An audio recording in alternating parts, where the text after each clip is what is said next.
श्री विष्णु चित्तकुलनंदन कल्पवल्लीं श्रीरंगराज हरिचंदन योग दृश्यां साक्षाक्षमां करुणया कमलामिवान्यां गोदामनन्य शरणः शरणं प्रपद्ये। शतमकमणिनीलाचारुकल्हारहस्ता स्तनपरनमिताङ्गी सान्द्रवात्सल्य सिन्धुः अलकविनिहिता विश्रग्भिराकृष्टनाथा विलसतु हृदि गोदा विष्णुचित्तात्मजानः।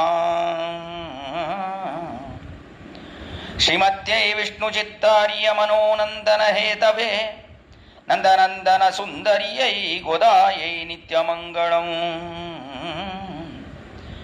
मादृशा किञ्चन त्राणबद्ध कङ्कणपाणये भगिन्यै यतिराजस्या गोदायै नित्यमङ्गलम्। श्रीमते रम्यजा मातृमुनीन्द्राय महात्मने श्रीरङ्गवासिने भूयात् नित्यश्रीः नित्यमङ्गलम्। அஞ்சுகுடிக்கொரு சந்ததியாய் ஆழ்வார்கள் தம் செயலை விஞ்சி நிற்கும் தன்மையடாய் பிஞ்சாய் பழுத்தாளை ஆண்டாளை பத்தியுடன் நாடும் வெழுத்தாய் மனமே மகிழ்ந்து என்பது சுவாமி மணவாள மாமனினுடைய அற்புதமான பாசுரம் உபதேச ரத்னமாலையிலே. அஞ்சுகுடிக்கு ஒரு சந்ததியாய் என்று ஆழ்வார்கள் குடி, அது அஞ்சு குடி. பகவானுக்கு என்ன ஆபத்து வருமோ என்று பயந்து மங்களாசாசனம் செய்யக்கூடிய குடி என்று சொன்னால் அது ஆழ்வார்களுடைய குடி, ஆழ்வார்களுடைய கோஷ்டி. அப்படிப்பட்ட ஆழ்வார்கள் கோஷ்டிக்கு ஒரு சந்ததியாய், அஞ்சு குடிக்கு ஒரு சந்ததியாய் ஆழ்வார்கள் தம் செயலை விஞ்சி நிற்கும் தன்மையள். அவள் யார் என்றால் ஆண்டாள். ஆழ்வார்கள் கோஷ்டிக்கு ஒரே பெண் பிள்ளை என்று சொன்னாள் ஆண்டாள். அப்படிப்பட்ட ஆண்டாளுடைய பாசுரங்களையும் நாம் திருப்பாவை, நாச்சியார் திருமொழி என்று 2 திவ்ய பிரபந்தங்களாக 4000 திவ்ய பிரபந்தத்திலே நாம் அனுபவிக்கிறோம். ஆழ்வார்களுடைய செயல்களை விஞ்சி நிற்கக்கூடிய தன்மையளாக இருக்கக்கூடியவள் ஆண்டாள்.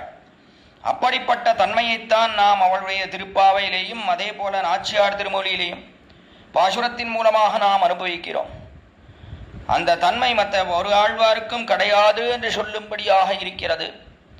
அப்படிப்பட்ட ஏற்றத்தோடைய கூடினவள் தான் ஆண்டாள். ஆழ்வார்கள் தம் செயலை விஞ்சி நிற்கும் தன்மையளாய் பிஞ்சாய் பழுத்தாளை ஆண்டாளை பத்தியுடன் நாடும் வெழுத்தாய் மனமே மகிழ்ந்து என்று எப்பொழுதும் மனசே அவளையே துதிப்பாயாக. அவளுக்கு என்ன பெருமை என்றால் பிஞ்சாய் பழுத்தவளாக இருக்கிறாள். அவள் பிஞ்சிலே பழுத்தவள்.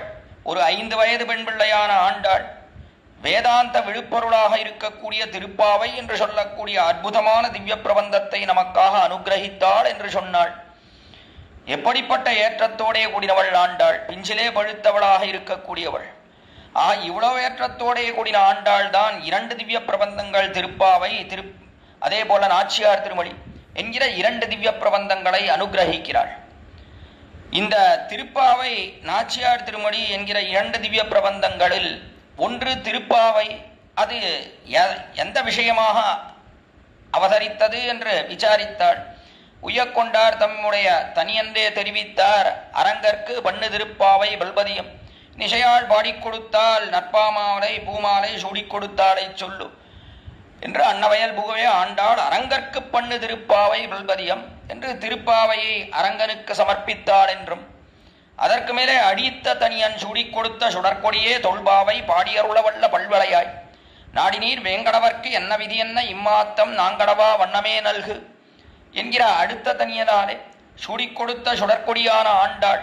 சூடிக் கொடுத்த சுடற்கொடியே தொல்பாவை பாடி அருளவல்ல பல்வளையாய் என்று தொல்பாவை என்று ஆச்சரியமான இந்த பாவை நோன்பு என்று தொடங்கி இருக்கக்கூடிய அதிலே பாடி அருளவல்ல பல்வளையாய் என்று பாடி கிருபையை செய்யக்கூடிய ஆச்சரியமான அலங்கார யுக்தையான ஆண்டாளே. நாடினி வேங்கடவர்க்கென்ன விதி என்ன இம்மாத்தம் என்று வேங்கடவர்க்கு என்னை நீ சேர்த்து வைக்க வேண்டும், வேங்கடவனோடே சேர்த்து வைக்க வேண்டும் என்று அவ்விடத்திலே தெரிவிக்கிறாள் ஆண்டாள். அது நாச்சியார் திருமொழிக்கு உண்டான விஷயம். இதனாலே சொல்லப்பட்டது என்ன, கோயில் திருமலை முதலிய திவ்யதேசங்களிலே மண்டி கிடக்கக்கூடியவள் ஆண்டாள் என்பதுதான் இங்கே காட்டப்பட்டது 2 தனியன்களாலே. அதிலே கோயிலிலே மண்டி கிடந்தாள். அதற்கு மேலே திருமலை என்று சொல்லக்கூடிய திருப்பதி, கோவில் என்றால் திருவரங்கம் பெரிய கோயில் ஸ்ரீரங்கம். அதற்கு மேலே திருமலை, அந்த திருமலையிலே மண்டி கிடந்தவள் ஆண்டாள் என்பதையும் பார்க்கிறோம். அது எங்கே அனுபவிக்கிறோம் என்றால், அது நாச்சியார் திருமொழியிலே வேங்கடவனையே குறித்துத்தான் முதல் பாசுரத்திலே தெரிவித்தாள். தையொரு திங்களும் தரவிளக்கி தன் மண்டலமிட்டு மாசி முன்னாள் ஐயனொன் மனக்கொண்டு திருவணிந்து அழகனிக் கரங்கரித்தனங்கதேவா உய்யவுமாங்களோ என்று சொல்லி உன்னையும் உம்பியையும் தொழுதேன் வெய்யதோர் தரவுமிச் சக்கரக்கை வேங்கடவர்க்கென்ன விதிக்கித்தியே என்று தொடங்குகிறாள் ஆண்டாள் தன்னுடைய நாச்சியார் திருமொழியிலே. உன்னையும் உம்பியையும் தொழுதேன் என்று எம்பெருமானை அடைய வேண்டும். அதுவும் யாரு? வேங்கடத்திலே இருக்கக்கூடிய ஸ்ரீனிவாசனை, திருவேங்கடமுடையானை அடைய வேண்டும் என்கிறபடினாலே காமன்காலிலும் அவன் தம்பி சாமன்காலிலும் விடுகிறாள் ஆண்டாள் என்று பார்க்கிறோம். முதல் பாசுரத்தாலே தையொரு திங்களும் தரவிளக்கி என்று மார்கழி அது கழிந்தது. திருப்பாவையிலே மார்கழி மாசத்துல தானே திருப்பாவை அனுசந்தானம். அது முடிந்தவுடனே தை மாசம் வந்தது. தையொரு திங்களும் தரவிளக்கி தன் மண்டலமிட்டு மாசி முன்னாள் என்று தரையை நன்றாக விளக்கி தன் மண்டலமிட்டு மாசி முன்னாள் என்று மாசி மாசத்திலே முற்பகுதி, அந்த முற்பகுதியிலே மாசி முன்னாள் நன்றாக கோலமிட்டு அலங்கரித்து அந்த தரையெல்லாம் அலங்கரித்து இவ்விடத்துல காமன் மன்மதன் வர வேண்டும். மன்மதன் வந்து அவன் தம்பி இருவரும் சேர்ந்து இவ்விடத்திலே எனக்கு காரியம் செய்ய வேண்டும் என்று சேர்த்து வைக்கக்கூடியவன் மன்மதனுக்கு ஒரு பேர் இருக்கிறபடினாலே அவனை இட்டு தெரிவிக்கிறாள் இவ்விடத்திலே. நாளே முக்கியமாக சேர்த்து வைக்கக்கூடியவர்கள் வேண்டுமோ இல்லையோ எம்பெருமானுடைய, அதனாலே தெரிவித்தது இவ்விடத்திலே. நாளே அவன் காலிலே விழுந்து அவன் சேர்த்து வைக்க வேண்டும், நம்மையும் எம்பெருமானையும் சேர்த்து வைக்க வேண்டும் என்று அவ்விடத்திலே தெரிவிக்கிறாள். ஆக அப்படிப்பட்ட வேங்கடவர்க்கு என்ன விதிக்கித்தியே என்று தெரிவித்தாள். வேங்கடவர்க்கு என்று திருமலையிலே எழுந்தருள் இருக்கக்கூடிய எம்பெருமானுக்குத்தான் நான் அற்றுத்தீர்ந்தவளாக இருக்கிறேன் என்று ஆண்டாள் தெரிவித்தாள். முதல் பாசுரத்திலேயே அவ்விடத்திலே தெரிவித்து விட்டாள் அதை. அப்படிப்பட்ட வேங்கடமுடையான், திருவேங்கடமுடையான் இடத்திலே மிகுந்த ஈடுபாடோடைய கூடினவள் ஆண்டாள் என்பதை பார்க்கிறோம். அதைத்தான் இன்னும் சிறிது காலம் இந்த கோஷ்டியிலே ஆண்டாளும் வேங்கடமும் என்கிற தலைப்பின் கீழே இவ்விடத்திலே அனுபவிக்க இருக்கிறோம். நாம் இந்த அனுபவத்தை ஸ்ரீமத் வேத மார்க்க பிரதிஷ்டாபனாச்சாரிய உபயவேதாந்த பிரவர்த்தகாச்சாரியராய் பரமஹம்ச பரிப்ராஜகாச்சாரியராக எழுந்தருள் இருக்கக்கூடிய யதுகிரி யதிராஜ நாராயண ராமானுஜஜீயர் சுவாமி அவருடைய ஒரு நியமனானுகுணமாகவும், அதற்கு மேலே இடத்துல முக்கியமாக ஸ்ரீமதி ஷீலா என்று சொல்லக்கூடியவர் அவருடைய ஒரு வேண்டுகோளுக்கு இணங்கியும் இவ்விடத்திலே இந்த உபன்யாசத்தை விண்ணப்பித்து சத்தை பெறலாம் என்று தொடங்குகிறேன். வேங்கடத்திலே மிகுந்த ஈடுபாடு ஆண்டாளுக்கு என்பதை எப்படி நாம் பார்க்கிறோம் என்றால், திருப்பாவை முடிந்து நாச்சியார் திருமொழியிலே முதல் பாசுரத்துக்கு அனுகுணமாக இங்கே அர்த்தத்தை தெரிவித்தேன். வேங்கடவர்க்கு என்ன விதிக்கித்தியேன்னு தெரிவித்தாள். அதற்கப்புறம் பார்த்தால் நாச்சியார் திருமொழியிலே திவதேசங்களை பற்றி சுருக்கமாக ஆங்காங்கே ஆண்டாள் தெரிவித்திருந்தாள். ஸ்ரீவில்லிபுத்தூரை பற்றி தெரிவிக்கிறாள். மென்னடை எண்ணம் பறந்து விளையாடும் என்று தெரிவிக்கிறாள். அதற்கு மேலே கூடிடு கூடலே என்கிற பதிகம், அந்த பதிகத்திலேயும் அவ்விடத்திலேயும் ஆண்டாள் தெரிவிக்கிறாள். காட்டில் வேங்கடம் கண்ணபுரநகர் என்றெல்லாம் தெரிவிக்கிறார். பள்ளி கொள்ளும் இடத்து அடிகொட்டிடா கொள்ளுமாகில் நீ கூடிடு கூடலே என்றெல்லாம் திருவரங்கத்தை பற்றிலாம் சொன்னாலும் கூட விசேஷமாக ஒரு 10 பாசுரங்கள் ஒரு திவதேசத்து எம்பெருமானுக்காகவே பாடினாள் என்பது நாம் இங்கே நாச்சியார் திருமொழியிலே பார்ப்பதே கிடையாது. எங்கே பார்க்கிறோம்? முதல்ல பார்க்கிறோம் என்றால் அது 8ஆம் திருமொழியிலே தான் பார்க்கிறோம். அதற்கு கீழே 7 திருமொழிகள். அந்த 7 திருமொழிகளிலே பல விஷயங்களை ஆண்டாள் தெரிவித்தாலும் கூட பூர்ணமாக ஒரு திவ்யதேசத்து எம்பெருமானை அனுபவித்தாள், அவன் விஷயத்திலே பாசுரத்தை இட்டாள் என்பது இதற்கு கீழே கிடையாது. 6ஆம் பதிகத்திலே, அதாவது நாச்சியார் திருமொழியிலே 6ஆம் திருமொழியிலே ஆண்டாள் வாரணமாயிரம் சூடவடம் செய்து நாரணம்பி நடக்கின்றான் என்னது என்றெல்லாம் அவ்விடத்துல அனுபவித்தாள். கீழே ஆண்டாள் அனுபவித்த பிற்பாடு அடுத்த பதிகத்திலே, அதாவது எம்பெருமான் வருவதாகவும் கல்யாணம் செய்து கொள்வதாகவும் தன்னுடைய தோழியினிடத்திலே தெரிவித்தாள். தெரிவித்து முடித்த பிற்பாடு அடுத்த பதிகத்திலே எம்பெருமான் வந்ததை காணவில்லை ஆண்டாள். காணாதபடினாலே கற்பூரம் நாருமோ கமலப்பூ நாருமோ திருப்பவளச் செவ்வாய்தான் தித்தித்திருக்குமோ மறுப்பொழித்த மாதவன் தன் வாய்ச்சோயும் நாத்தமும் விருப்புத்து கேட்கின்றேன் சொல்லாடி வெண்சங்கே என்று தொடங்கி அடுத்த பதிகத்திலே கையிலே எம்பெருமான் சங்கை ஏந்தினவனாக இருக்கிறானே, அந்த சங்கை பார்த்து பலபடியாக கேள்வி கேட்கிறாள் ஆண்டாளும் இடத்திலே. எம்பெருமானுடைய திருவதரம், அவனுடைய உதடு, அதனுடைய சுவை எப்படி இருக்கும், அதனுடைய வாசனை எப்படி இருக்கும் இத்தியாதியான கேள்விகளை எல்லாம் கேட்டு அதற்கு பிற்பாடு பாஞ்சஜன்யத்தோட ஊடுகிறாள். உனக்கு மட்டும் என்ன ஆச்சரியமான அனுபவம் ஏ பாஞ்சஜன்யமே, நாங்கள் எல்லாம் அனுபவத்தை இழந்து கிடக்கிறோம். நாங்கள் எல்லாம் என்றால் என் போல்வார் எம்பெருமானையே தஞ்சம் என்று பற்றி இருக்கக்கூடியவர்கள் கோபிகள் எல்லாம் நாங்கள் எல்லாம் இழந்து கிடக்கிறோம். அப்படி இருக்கும் காலத்திலே பெண்படையார் உண்மையில் பெரும் பூசல் சாத்துகின்றார், பண்பல செய்கின்றாய் பாஞ்சஜன்யமே என்று பெண்படையார் எல்லாரும் உண்மையிலே பெரிய கோபத்தோட இருக்கும். நாங்கள் எல்லாம் நீ மட்டும் தனியா அனுபவிச்சுருக்கியே, அந்த அனுபவத்தை எங்களுக்கும் கொடுக்க வேண்டாமா என்று ஆண்டாள் சங்காழ்வானோட ஊடுகிறாள் என்று பார்க்கிறோம். அதை தெரிவித்தாள். அதை தெரிவித்து முடித்த பிற்பாடு சங்கு என்று தெரிவித்த உடனே, சங்கு எப்படி இருக்கிறான் என்றால் எம்பெருமானுக்கு மிகவும் அந்தரங்கமாக இருக்கிறான். அந்தரங்கமாக இருந்து அவன் கைங்கரியம் பண்ணுகிறான் எம்பெருமானுக்கு. அவன் கையை விடுவதே கிடையாது. எப்பொழுதும் எம்பெருமானுடைய இடது கையிலே 9 சொல்லில் உலகளந்தான் வாயுமுதம் கண்படை கொண்டது கடல்வண்ணன் கைத்தளத்தே என்று 9 சொல்லில் அவன் பானம் பண்ணுகிறான் என்று சொன்னான். அது எம்பெருமானுடைய வாகமிர்தம், வாயிலிருந்து பெருகக்கூடிய அமிர்தத்தை அவன் பானம் பண்ணுகிறான். அதே போல அவன் சயனிக்கிறான் என்று சொன்னால் கண்படை கொள்ளல் கடல்வண்ணன் கைத்தளத்து என்று எம்பெருமான் கடல்வண்ணன் அவனுடைய கையிலேயே சயனிக்கிறான். அந்த பாஞ்சஜன்யம் நீ எழுந்து கையை விடுறதே கிடையாதுன்னா, கையையும் விடுறதில்லை, அவன் வாயையும் விடுறதில்லை. வாய்விடா ஜென்மம் பூர்வாச்சாரியர்கள் ஒரு பெயரிடுகிறார்கள், வாய்விடா ஜென்மம் என்றால் அவன் பெருமானுடைய வாயையும் விடுறதில்லை, வாயையும் திறக்கவே இல்லை. ஆண்டாள் இவ்வளவுலாம் சொன்னாலே, வாயை திறந்து ஏதாவது வார்த்தை சொன்னானா பாஞ்சஜன்யம், சங்கு ஏதாவது வார்த்தை தெரிவித்தானா வாயை திறக்கவே இல்லை, மௌனமா இருந்தான். எத்தனைத்தான் இவனோட கோபம் கொண்டு வார்த்தை சொன்னாலும் மௌனமாக இருக்கிறான் சங்கு. நாளை எப்பொழுதும் கையிலேயே இருக்கிறான். கையிலே இருக்கக்கூடிய சக்கரம் கூட விட்டு போகிறான். கையை விட்டு எம்பெருமானுடைய கையை விட்டு சென்று சத்ருக்களை எல்லாம் முடித்து விட்டு வந்து கையிலே சேருகிறான். ஆனால் அப்படியல்லாமல் எம்பெருமானுடைய திருக்கையிலே இருக்கக்கூடிய இந்த பாஞ்சஜன்யம் சங்கு அவன் கையை விடுவதே கிடையாது. அப்படி அங்கேயே எப்பொழுதும் இருக்கிறான். அப்படி எம்பெருமானுக்கு நித்தியமாக கைங்கரியம் செய்து போகிறான், இடைவிடாமல் கைங்கரியம் செய்து போகிறான். அப்படிப்பட்ட சேஷபூதனான அந்த சங்காழ்வான், அந்த சங்காழ்வானுடைய ஊடினபடினாலே அவ்விடத்துல சங்கு எப்பொழுதும் அவனுடைய கூடியே இருக்கிறது. தர்மியை விட்டு தர்மம் பிரியாமல் இருக்கிறா போலே இருக்கிறது சங்கு, அவ்விடத்திலே இருக்க என்று அதை நினைத்த உடனே அப்பொழுது ஆண்டாளுக்கு சங்கு என்று சொன்ன உடனே எம்பெருமான் அவன் கையிலே எப்பொழுதும் ஏண்டிக் கொண்டிருக்கிறான். கார்கோடு பத்தியான் கை என்று அற்புதமா ஒரு பாசுரம் முதல் திருவந்தாதிலே பொய்கை ஆழ்வார் அவர் இடுகிறார். அவிடத்துல கார்கோடு பத்தியான் கை என்று அங்கே எம்பெருமான் கையிலே எப்பொழுதும் சிலையால் மராமரம் கவித்து என்று மலையால் குடை கவித்து மாவாய்ப்பிழந்து சிலையால் மராமரமேல் சேர்த்து கொடையானை போர்க்கோடு உசித்தனவும் பூங்குருந்தம் சாய்த்தனவும் கார்கோடு பத்தியான் கைன்னு பாஷம். இடத்துல கார்கோடு பத்தியான் கைன்னு எம்பெருமானுடைய திருக்கையிலே கார்கோடு என்று, கார் என்றால் மேகம், மேகம் இருக்கே மழைக்காலத்து மேகம், அந்த மேகத்தை போலே இருக்கிறான் இவன் பாஞ்சஜன்யம். மேகத்தை போலே இருக்கிறான்னா பாஞ்சஜன்யம் சங்கு வெள்ளையா இருக்கான், மேகம் கருப்பா இருக்கான். மேகத்தை போல இவன் இருக்கிறான் எப்படி சொல்ல முடியும்? அவனை கையிலே கொண்டு இருக்கிறான் எப்படி சொல்ல முடியும்?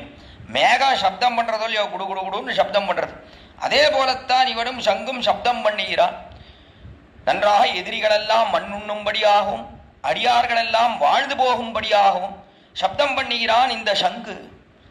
மேகமும் சப்தம் பண்றது, இவனும் சப்தம் பண்றான். அதனாலே தெரிவிக்கிறார் இடத்திலே மேகத்தை போலே சங்கு. அதனாலே சங்கை சொன்ன உடனே இப்பொழுது ஆண்டாளுக்கு மேகம் ஞாபகத்துக்கு வந்தது. அந்த சமயத்திலே நடந்தது என்ன என்றால், ஆண்டாள் இவ்விடத்திலே சிவில்லிபுத்தூர்லே இருக்கும் காலத்திலே மழைக்கு சூச்சகமான மேகங்கள் எல்லாம் வந்தது. நிறைய மேகம் அதெல்லாம் வந்தது. பாஞ்சஜன்யத்தை பற்றி மாடி முடிச்சாலோ இல்லையோ, எம்பெருமானோடைய சேர வேண்டும் என்கிற மிகுந்த துடிப்பு ஏற்பட்டது ஆண்டாளுக்கு. அப்பொழுது நிறைய மேகங்கள், கார்காலத்து மேகங்கள், மழைக்காலத்து மேகங்கள் வந்தது. மழைக்கால மேகத்துக்கு என்ன சுபாவம் என்றால் கருத்து இருக்கும், நிறைய நீர் இருக்கிறபடினாலே கருத்து இருக்கும் அந்த மேகங்கள். அந்த மேகங்கள் கருத்திருக்கிறபடினாலே இதை பார்த்த உடனே ஆண்டாளுக்கு எம்பெருமானுடைய திருமேனி ஞாபகத்துக்கு வந்தது.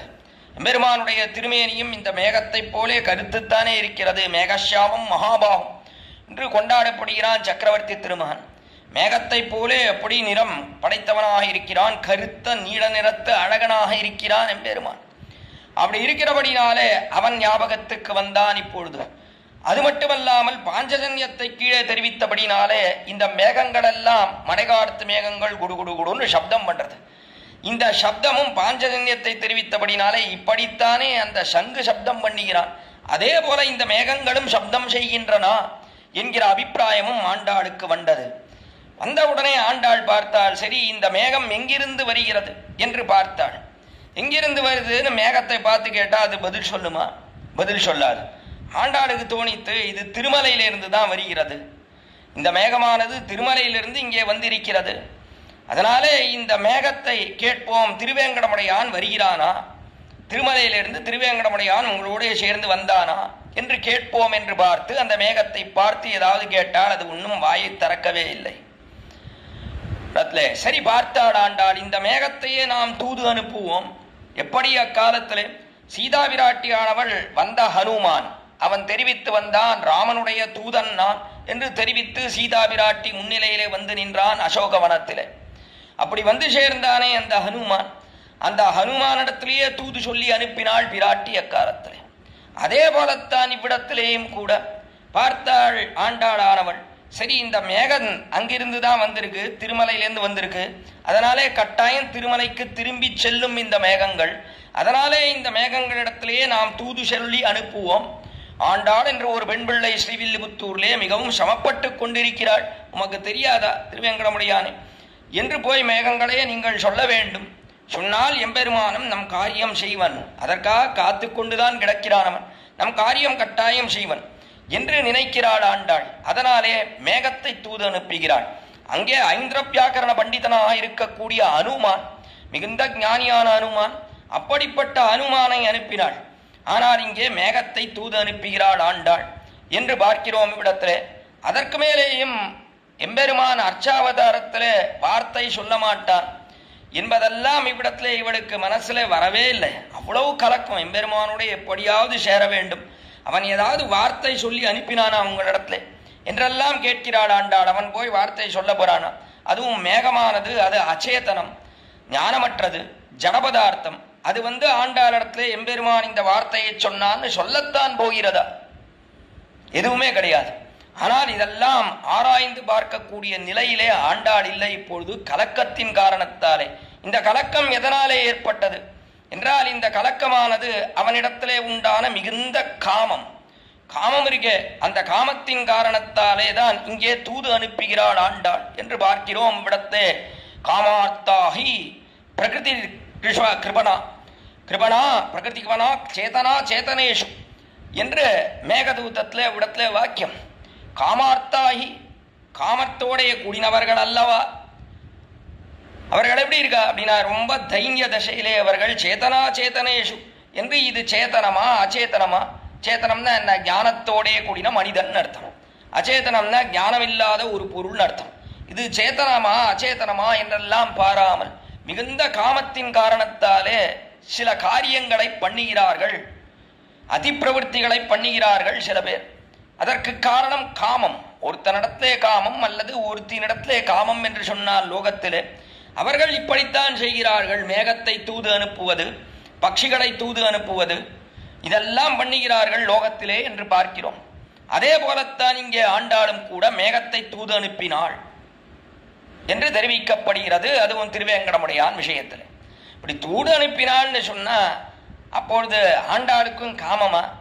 என்ன ஏதோ ஸ்ருங்கார ரசமாக சொல்லுகிறா போலே இருக்கிறதே என்று விசாரித்தார்கள் நம்முடைய பூர்வாச்சாரியர்கள். பெரியவாச்சான் பிள்ளை வியாக்கியானத்தை விசாரிக்கிறார். இது என்ன காமம் காமம்னு சொன்னா, இது ஒரு பெண் பிள்ளையானவள் ஒரு புருஷனை பார்த்து ஆசைப்படுகிறாள். அதனாலே இந்த காமம், காமத்தின் காரணத்தாலே இவள் மிகுந்த துக்கத்தை அனுபவிக்கிறபடினாலே அவனை விட்டு பிரிந்து மேகத்தை தூது அனுப்புகிறாள் என்று காமத்தின் காரணத்தாலே செய்த காரியம் இது என்று சொல்லும்படியா அல்லவா இருக்கிறது என்று விசாரித்தார் இவ்விடத்திலே. காமம் என்பது இது மிகவும் உயர்ந்த காமம். இது யார் விஷயத்திலே காமம் என்றால் அது எம்பெருமான் விஷயத்திலே காமம். சேமனல் வீடும் பொருளும் தர்மமும் சீரிய நற்காமமும் என்னிவை நான்கென்பர் நாங்கினும் கண்ணனுக்கே ஆவது காமம் மரம்பொருள் வீடுதற்கென் உரைத்தான் வாமனும் சீலம் என்று ராமானுஜனுத்தந்தாதியிலே பாசுரம் பாடுகிறோம். தர்ம அர்த்த காம மோட்சம் என்று சொல்லக்கூடிய 4 புருஷார்த்தங்கள். இந்த 4 புருஷார்த்தங்களிலே எது மிகவும் உயர்ந்தது என்று சுவாமி எம்பெருமானார் எதிகுல சக்கரவர்த்தியாக இருக்கக்கூடியவரிடத்திலே அன்ற காலத்திலே சென்று கேட்டார்கள். கேட்டபோது அப்பொழுது எம்பெருமானார் சொல்லத்தகாத வார்த்தையை ஒன்றை சொன்னார். இந்த வார்த்தையை சொன்னார்னா காமம் வசந்ததுன்னு. தர்மம் அர்த்தம் காமம் மோட்சம் என்கிற 4 புருஷார்த்தங்கள், புருஷனாலே ஆசைப்படக்கூடிய 4 பிரயோஜனங்கள் பலங்கள். அந்த 4 பலங்களிலே வைத்துக் கொண்டு காமம் மிகவும் உயர்ந்தது என்று தெரிவித்தார் சுவாமி எம்பெருமானார். காமம் என்கிற வார்த்தையே ஒரு சன்னியாசியானவன் சொல்லக்கூடாது என்ற காலத்திலும் கூட எம்பெருமானார் காமம் வசந்தது. என்ன காமத்தை தெரிவித்தார்? நாங்கினும் கண்ணனுக்கே ஆமது காம் என்று கண்ணன் விஷயத்திலே காமம் மிகவும் வசந்தது என்று காட்டினார் சுவாமி எம்பெருமானார். கண்ணன் விஷயத்திலே காமம் என்றால் என்ன என்றால் பக்தி. காமம்னு சொன்னா இவ்விடத்திலே பக்தியைத்தான் தெரிவிக்கிறார். நாளே ஆண்டாளுக்கு அரவிஞ்சின பக்தி ஏற்பட்டது. அந்த பக்தியின் காரணத்தாலே தான் இப்பொழுது தூது அனுப்பலாம் இந்த மேகத்தை என்று பார்க்கிறாள். நாளே சாதாரண லோகத்திலே பார்க்கிற காமத்தை போல் அன்று இது. ஆனால் இது எப்படிப்பட்டது என்றால் பகவத் விஷயத்திலே உண்டான பக்தி, திருவேங்கடமுடையான் இடத்திலே உண்டான பக்தி. அதன் காரணத்தாலே தூது அனுப்புகிறாள் மேகத்தை பார்த்து என்று பார்க்கிறோம் இந்த 8ஆம் திருமொழியிலே. இப்படி தூது அனுப்புகிறாளே ஆண்டாள். இப்படி தூது அனுப்பக்கூடிய மேகங்கள் அவைகள் சென்று சொல்லித்தான் என்ன பண்ணித்து இத்தியாதியான விஷயங்களை ஒரு 10 பாசுரங்களிலே அற்புதமாக காட்டுகிறாள். மேகத்தினிடத்திலே பலபடியாக தெரிவிக்கிறாள். அதனாலே முதல்ல திவ்யதேசத்தை அனுபவித்தாள் ஆண்டாள் சொன்னால் அது திருவேங்கடத்தைத்தான் அனுபவிக்கிறாள் ஆண்டாள். அதனாலே இது தனிப்பட்ட பெருமையோடைய கூடினது என்று பார்க்கிறோம். ஆண்டாள் அனுபவித்த திருவேங்கடம் என்று பார்க்கிறோம். அதில் முதல் பாசுரத்திலேயே மேலே சொல்ல வேண்டிய மற்ற பாசுரங்களிலே சொல்ல வேண்டியதை எல்லாம் சுருக்கமாக அடக்கி காட்டுகிறாள் இவ்விடத்தே முதல் பாசுரத்திலே. அது முதல் பாசுரத்துக்குண்டான தனிப்பட்ட ஏத்தம். அதை பார்க்கிறோம் இவ்விடத்திலே. விண்ணீலமே ராப்பு விரித்தாற்போல் மேகங்கள் தென்னீர் பாய் வேங்கடத்து என் திருமாலும் போந்தானே புன்னீர் கண்ணீர்கள் முளைக்கோட்டில் துளிசோரச் சோர்வேனை பெண்ணீர் மயிடலைக்கும் இது தமக்கோர் பெருமையே என்பது முதல் பாசுரம். விண்ணீலமேலாப்பு விரித்தாற்போல் மேகங்கள் விண்ணீலமேலாப்பு என்று விண் ஆகாயம் முழுவதும் நீல மேலாப்பு என்று நீல நிறத்திலே இருக்கக்கூடிய மேலாப்பு. மேலாப்புனா என்ன அப்படின்னா மேல்கட்டி என்று தெரிவிக்கிறோமே, அதுதான் இங்கே மேலாப்பு என்று தெரிவிக்கிறார். இந்த மேல்கட்டி என்பதற்கே எல்லா இடத்திலையும் பார்க்கலாம். இது கேனோபி என்று தெரிவிப்பார்கள் ஆங்கிலத்திலே. மேல்கட்டி என்பதற்கு எம்பெருமான் எந்த இடத்துல போனாலும் அங்கே ஒரு மேல் கட்டி இருக்கணும். உள்ள போய் கர்ப்பகிரகத்தில் சேவிச்சாலும் அங்கேயும் மேல் கட்டினா என்ன ஒரு வஸ்திரத்தை கட்டி இருப்பார்கள். எம்பெருமான் மேலே அவன் திருமுடியிலேயோ அல்லது அவனுடைய திருமேனிலேயோ எதுவும் தூசியோ அழுக்கோ எதுவும் விழக்கூடாது, மேலிருந்து விழக்கூடாது என்கிறபடினாலே நடுவில் அவனுடைய திருமொழிக்கும் மேலே இருக்கக்கூடிய கூரைக்கும் நடுவிலே ஒரு வஸ்திரத்தை கட்டி இருப்பார்கள். அதற்கு மேல்கட்டி என்று பெயர். அதைத்தான் கேனபி என்று தெரிவிக்கிறார்கள். அப்படிப்பட்ட மேல்கட்டி என்பது கர்ப்பகிரகத்திலேயும் உண்டு. மண்டபங்கள் எதற்காவது எம்பெருமான் எழுந்தருளினான்னா மண்டபங்கள்லேயும் உண்டு. அதே போல ஏதாவது திருமஞ்சனம் முதலியவைகள் கண்டருளினால் அங்கேயும் மேல்கட்டி உண்டு. எல்லா இடத்துலையும் மேல்கட்டி இல்லாமல் கிடையவே கிடையாது. இப்பொழுது ஆண்டாள் இங்கே ஸ்ரீவில்லிபுத்தூர்ல பாஞ்சஜன்யத்தோட ஊடின பிற்பாடு எம்பெருமானோடைய சேரவில்லையேன்னு மிகுந்த வருத்தத்துடன் இருக்கிறாள். அப்படி வருத்தத்துடன் இருந்த காலத்திலே மேகங்களெல்லாம் வந்து சேர்ந்தது. இந்த மேகங்களெல்லாம் எப்படி இருக்கிறது என்றால் மேல்கட்டியை போலே, மேல்கட்டி கட்டினா போலே விண்ணீல மேலா விரித்தாற்போல் என்று அவை விரித்தா போலே இருந்தது. அது அதனாலே ஆண்டாளுக்கு என்ன தோணித்து என்றால் மேகங்களுக்கு நல்ல மேல்கட்டி விரிச்சிருக்கு. அது எதற்காக இப்படி இருக்கு என்றால் அதற்கு கீழே நாயகன் ஆன திருவேங்கடமுடையானும் நாயகியான நாமும் 2 பேரும் அப்படி சேர்ந்து இருக்கணும் தான். அதுக்காகத்தான் இப்படி மேகமானது மேல்கட்டியாக இங்கே பரம்பி நிற்கிறது. நாளே திருவேங்கடமுடையானும் இங்கே சந்நிகிதனாக இருப்பன். அவனும் பக்கத்தில் இருந்துடுவான், சமீபத்தில் இருக்கணும் அவனும். எப்போ மேல்கட்டி விரித்தப்பட்டதோ அப்பொழுது அதற்கு கீழே எம்பெருமானும் பிராட்டியும் இருக்கணும். அது இல்லைன்னா என்னத்துக்கு மேல்கட்டி? ஒரு மண்டபம் இருக்கு, அந்த மண்டபம் அப்படியே சாதாரணமா இருக்கு. எம்பெருமான் எழுந்தருளப் போகிறான் பிராட்டியோட சேர்ந்து என்று சொன்னால் அப்பொழுது மேல்கட்டி கட்டுகிறார்கள். இங்கே பிராட்டி ஏற்கனவே இருக்கா. எம்பெருமான் தனியா எழுந்தருளினாலும் மேல்கட்டி உண்டு இல்லையான்னு கேட்க வேண்டாம், உண்டு. ஆனாலும் இப்பொழுது இங்கே ஆண்டாள் ஏற்கனவே இருக்கா.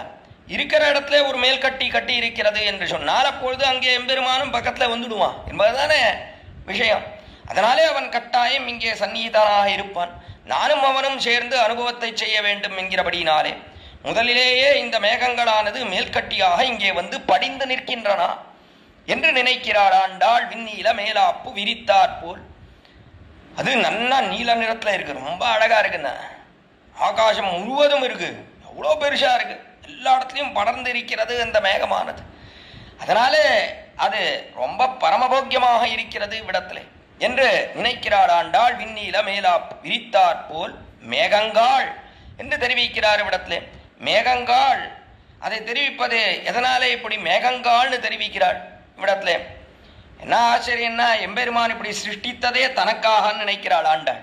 விண்ணீல மேலாப்புன்னு இந்த மேகங்கள் இருக்க இவைகளை இப்படி சிருஷ்டித்திருக்கிறான எம்பெருமான். நீல நிறத்திலே மிகவும் அழகோடே சிருஷ்டித்திருப்பது எதற்காக என்றால் இவைகள் மேல்கட்டியாக இருக்க வேண்டும் என்கிறபடினாலே தான் ஜகத் சிருஷ்டியே மேகம் என்று ஒன்றையே சிருஷ்டித்திருக்கிறான் எம்பெருமான். அது மேல்கட்டியாக இருக்கும் காலத்துல அதற்கு கீழே ஆண்டாளாகிற நாமும் திருவேங்கடமுடையானும் அப்படி ரெண்டு பேரும் சேர்ந்திருக்கணும். அதற்காக இந்த மேகங்களானது சிருஷ்டிக்கப்பட்டிருக்கிறது என்பது ஆண்டாளுடைய அபிப்பிராயம் விடத்தை. அதனால்தான் அதை மேலாப்பு என்று தெரிவிக்கிறாள். விண்ணீல மேலாப்பு விரித்தாற் போல் மேகங்காள் என்று இங்கு பன்மையிலே தெரிவிக்கிறாள். பன்மைனா புளூரல், ஆங்கிலத்திலே புளூரல் என்று தெரிவிக்கிறோமே, அதுல சொல்றா நிறைய மேகங்கள். அங்கே சீதா விராட்டிக்கு ஒரு குறை இருந்தது. என்ன குறை இருந்தது? வந்தவன் ஒருத்தன் தான், அனுமான் ஒருத்தன் தான் வந்தான். அந்த ஒருத்தனைத்தான் தூது அனுப்ப வேண்டி இருந்தது சீதா விராட்டிக்கு. ஆனால் அந்த குறை இல்லை. இங்கே மேகங்கள் எல்லாம் நிறைய வந்திருக்கு. இதுல என்ன குறை இருக்கு என்று சொன்னால், ஒருத்தனை திருப்பி அனுப்பினால் அப்பொழுது அங்கு போய் ஒருத்தன் சொன்னான் இதை போலே ஒருத்தி கஷ்டப்படுகிறாள் என்று ஒருத்தன் சொன்னான் என்று சொன்னால் அப்பொழுது எம்பெருமான் சரி கஷ்டப்படுறான் இவன் வந்து சொல்றான், உண்மையிலேயே அவ அவ்வளோ கஷ்டப்பட்டாலோ இல்லையோ தெரியல, இவனுக்கு தான் அப்படி தோன்றதோ என்னவோ, ரொம்ப கஷ்டப்பட்டதா இவனுக்கு தோன்றதோ என்னவோ, ஏதோ இவன் வந்து சொல்றான், அவனிடத்த மிகுந்த ஈடுபாடு இவனுக்கு, அதனாலே வந்து சொல்லுகிறான் மிகவும் கஷ்டப்படுகிறாள்னு சொல்றான் போல இருக்கு என்று நினைக்க கூடும் ஒருத்தன் சொன்னால். ஆனால் அப்படி இல்லாமல் கூட்டம் கூட்டமாக இருக்கக்கூடிய மேகங்கள் எல்லாரும் சென்று ஒரே படியில எல்லாரும் தெரிவிக்கிறார்கள்னு வைத்துக் கொள்வோம். மிகவும் கஷ்டப்படுகிறாள் ஆண்டாள்ன்ற பெண் பிள்ளை ஸ்ரீவில்லிபுத்தூர்லே துடித்து போகிறாள் உம்மை விட்டுன்னு இத்தனை மேகங்களும் சென்று தெரிவித்ததுன்னு சொன்னால் எம்பெருமான் இறங்காமல் இருப்பனா, காரியம் செய்யாமல் இருப்பனா. அது அங்கு குறை, சீதா விராட்டிக்கு அங்கு குறை. அது இல்லாமல் இங்கு இவளுக்கு ஒரு ஏத்தம் இருக்கிறது ஆண்டாளுக்கு, மேகங்காள் என்று பன்மையிலே தெரிவிக்கிறாள் இவ்விடத்தில்.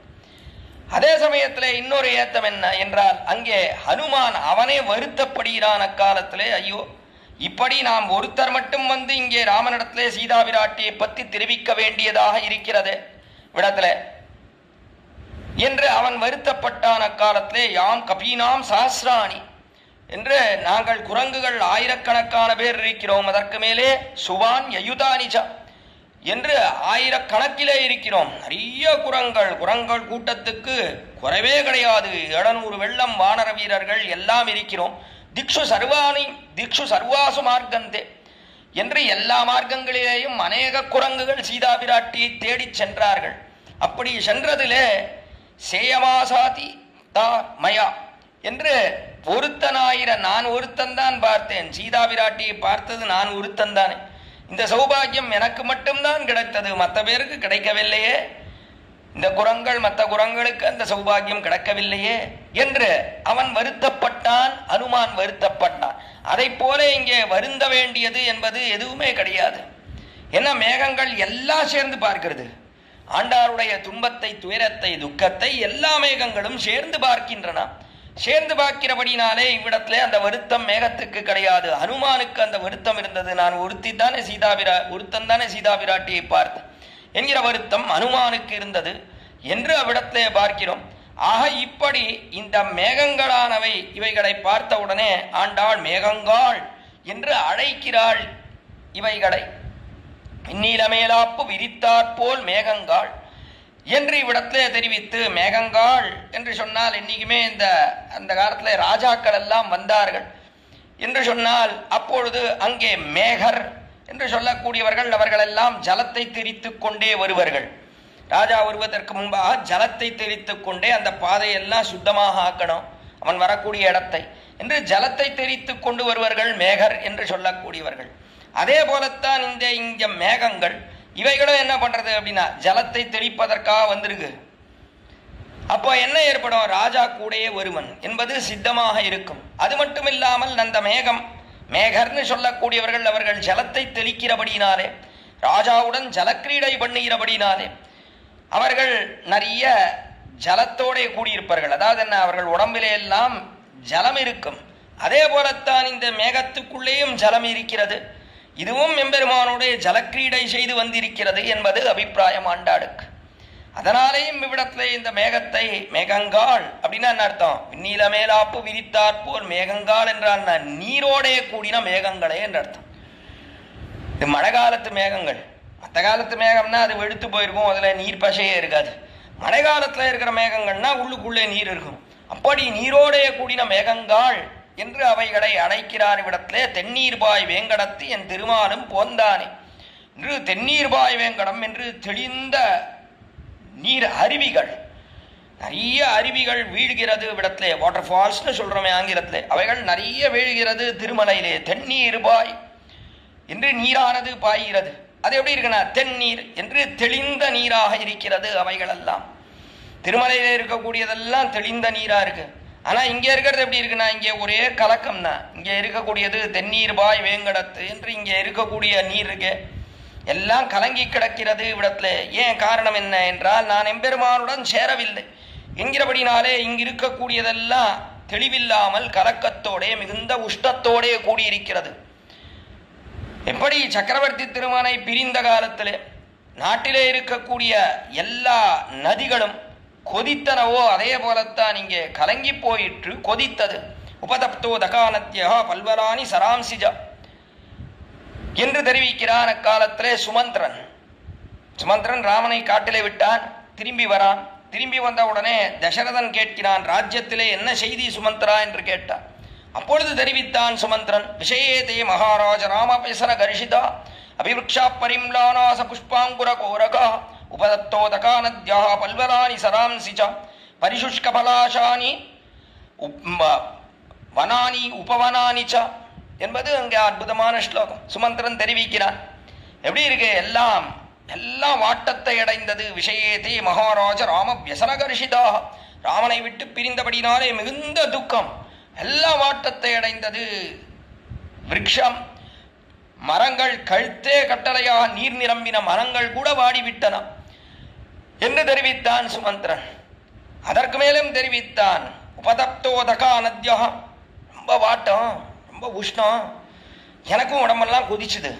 ராமனை விட்டு பிரிந்தபதினாலே எனக்கும் உடம்பெல்லாம் ரொம்ப உஷ்ணமாயிடுத்து, கொதித்தது. சரி போய் ஏதாவது ஒரு நீர்நிலையிலே குடிக்கலாம் என்று போனால் உபதப்தோதகா நத்யா பல்வலானி சராம்சிச்சா என்று நதிகள் கிட்ட போனாலே அதுல இருந்து ஆவி பறக்கிறது, நதிகள் எல்லாம் கோதிக்கிறது. அப்படியே தெளிவு போய்விட்டது, தெளிவை இழந்தது நதிகள் எல்லாம். அதற்கு மேலே குட்டைகள், அவைகளும் அப்படி இருந்தது. குட்டைகள் எல்லாம் கலக்கத்தை அடைந்தன, தெளிவில்லாமல் கலங்கி போயிற்று.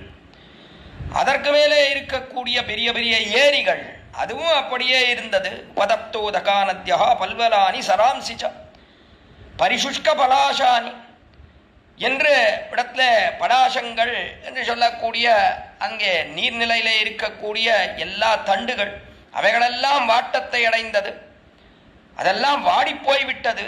பலாசானி வனானி உபவனானிச்சா, காட்டிலேயும் அப்படிதான் இருக்கு, வாட்டத்தை அடைஞ்சிருக்கு. அதே போல உபவனங்கள்னு சொல்லக்கூடிய தோட்டங்கள் என்ன, உத்தியானவனங்கள் என்ன, அதிலேயும் எல்லாம் இப்படிதான் இருக்கே தவிர எல்லா ராமனை விட்டு பிரிந்து வாட்டத்தை அடைந்ததே தவிர ஒண்ணு கூட நன்னால ராஜ்யத்துல. அதே போலத்தான் இங்கே ஆண்டாள் இருக்கக்கூடிய இடத்துலையும் எம்பெருமானை விட்டு பிரிந்தபடினாலே விரகாக்னி, அந்த விரகமாகிற அக்னி நெருப்பானது கொளுத்துகிறது ஆண்டாளை. ஆண்டாளை மட்டுமா கொளுத்துறது? எல்லாத்தையும் தான், ஊர்ல இருக்கிற எல்லாத்தையும் தான் கொளுத்துறது. ஆனால் திருமலையிலே திருவேங்கடமுடையானோட இவைகள் சேர்ந்திருக்கிறபடினாலே இவைகளெல்லாம் எப்படி இருக்கு? தென்னீர்பாய் வேங்கடத்து என்று நீரானது தெளிந்திருக்கிறது, குளிர்ந்திருக்கிறது. குளிரருவி வேங்கடத் என் கோவிந்தன் குணம் பாடி அடியத்த மேகங்காள் ஆவிகாத்திருப்பேனே. மேலே இதிலேயே தெரிவிக்கிறாள் ஆண்டாள். குளிரருவி வேங்கடத்தின் கோவிந்தன் குணம்பாடி என்று குளிரருவி வேங்கடம்னு குளிர்ந்திருக்கிறது. அங்கே அருவிகள்ல ஜலம் இருக்கே, அது குளிர்ந்திருக்கிறது. அப்படிப்பட்ட திருவேங்கடம். ஆனால் இங்கே ஸ்ரீவில்லிபுத்தூர்ல எல்லாம் கொதிக்கிறது. ராமனை விட்டு பிரிந்த அயோத்தியில எப்படி எல்லாம் இருந்ததோ அதை போல. அதுதான் இங்கே தென்னீர்பாய் வேங்கடத்து என் திருமாலும் போந்தானே என்று. என் திருமாலும் போந்தானே, அவனும் வந்தானா கேட்கிறாள் ஆண்டாள். அவனும் வந்தானான அப்போ என்ன அர்த்தம் அப்படின்னா, இவள் முதல்ல வந்துட்டா, அவன் பின்னாடி வந்தானா அர்த்தம். தென்னீர்பாய் வேங்கடத்து என் திருமால் என்று திருவோடே கூடியிருக்கிறான். எப்பொழுதும் பிராட்டியோடே கூடியிருக்கிறான். திருவேங்கடமுடையான் அப்படி இருக்கான் அப்படின்னா, ஸ்ரீ என்று சொல்லக்கூடிய பிராட்டி, பெரிய பிராட்டியானவள் எப்பொழுதும் அவனுடைய மார்பகத்திலே எழுந்தருளி இருக்கிறாள். அகலகில்லேன் இறையும் என்று அலர்மேல் மங்கை உரை மார்பா. அலர்மேல் மங்கை எப்பொழுதும் உரைகிறாள் அவனுடைய வக்ஷஸ்தலத்திலே. அகலகில்லேன் இறையும், இறையும் அகலகில்லேன், அரக்ஷணகாலம் கூட இந்த மார்பை விட்டு பிரிய மாட்டேன் என்று எப்பொழுதும் அங்கே எழுந்தருளி இருக்கிறாள். மால்பிரே தத் வக்ஷஸ்தல நித்தியவாச ரசிகாம் என்று அவ்விடத்திலே வக்ஷஸ்தலத்திலே நித்தியவாசம் பண்ணுகிறாளே. எதனாலே? அவ்வளோ ராசிக்கும்னா அது பரமபோக்கியமா இருக்கு அவனுடைய மார்பகம்.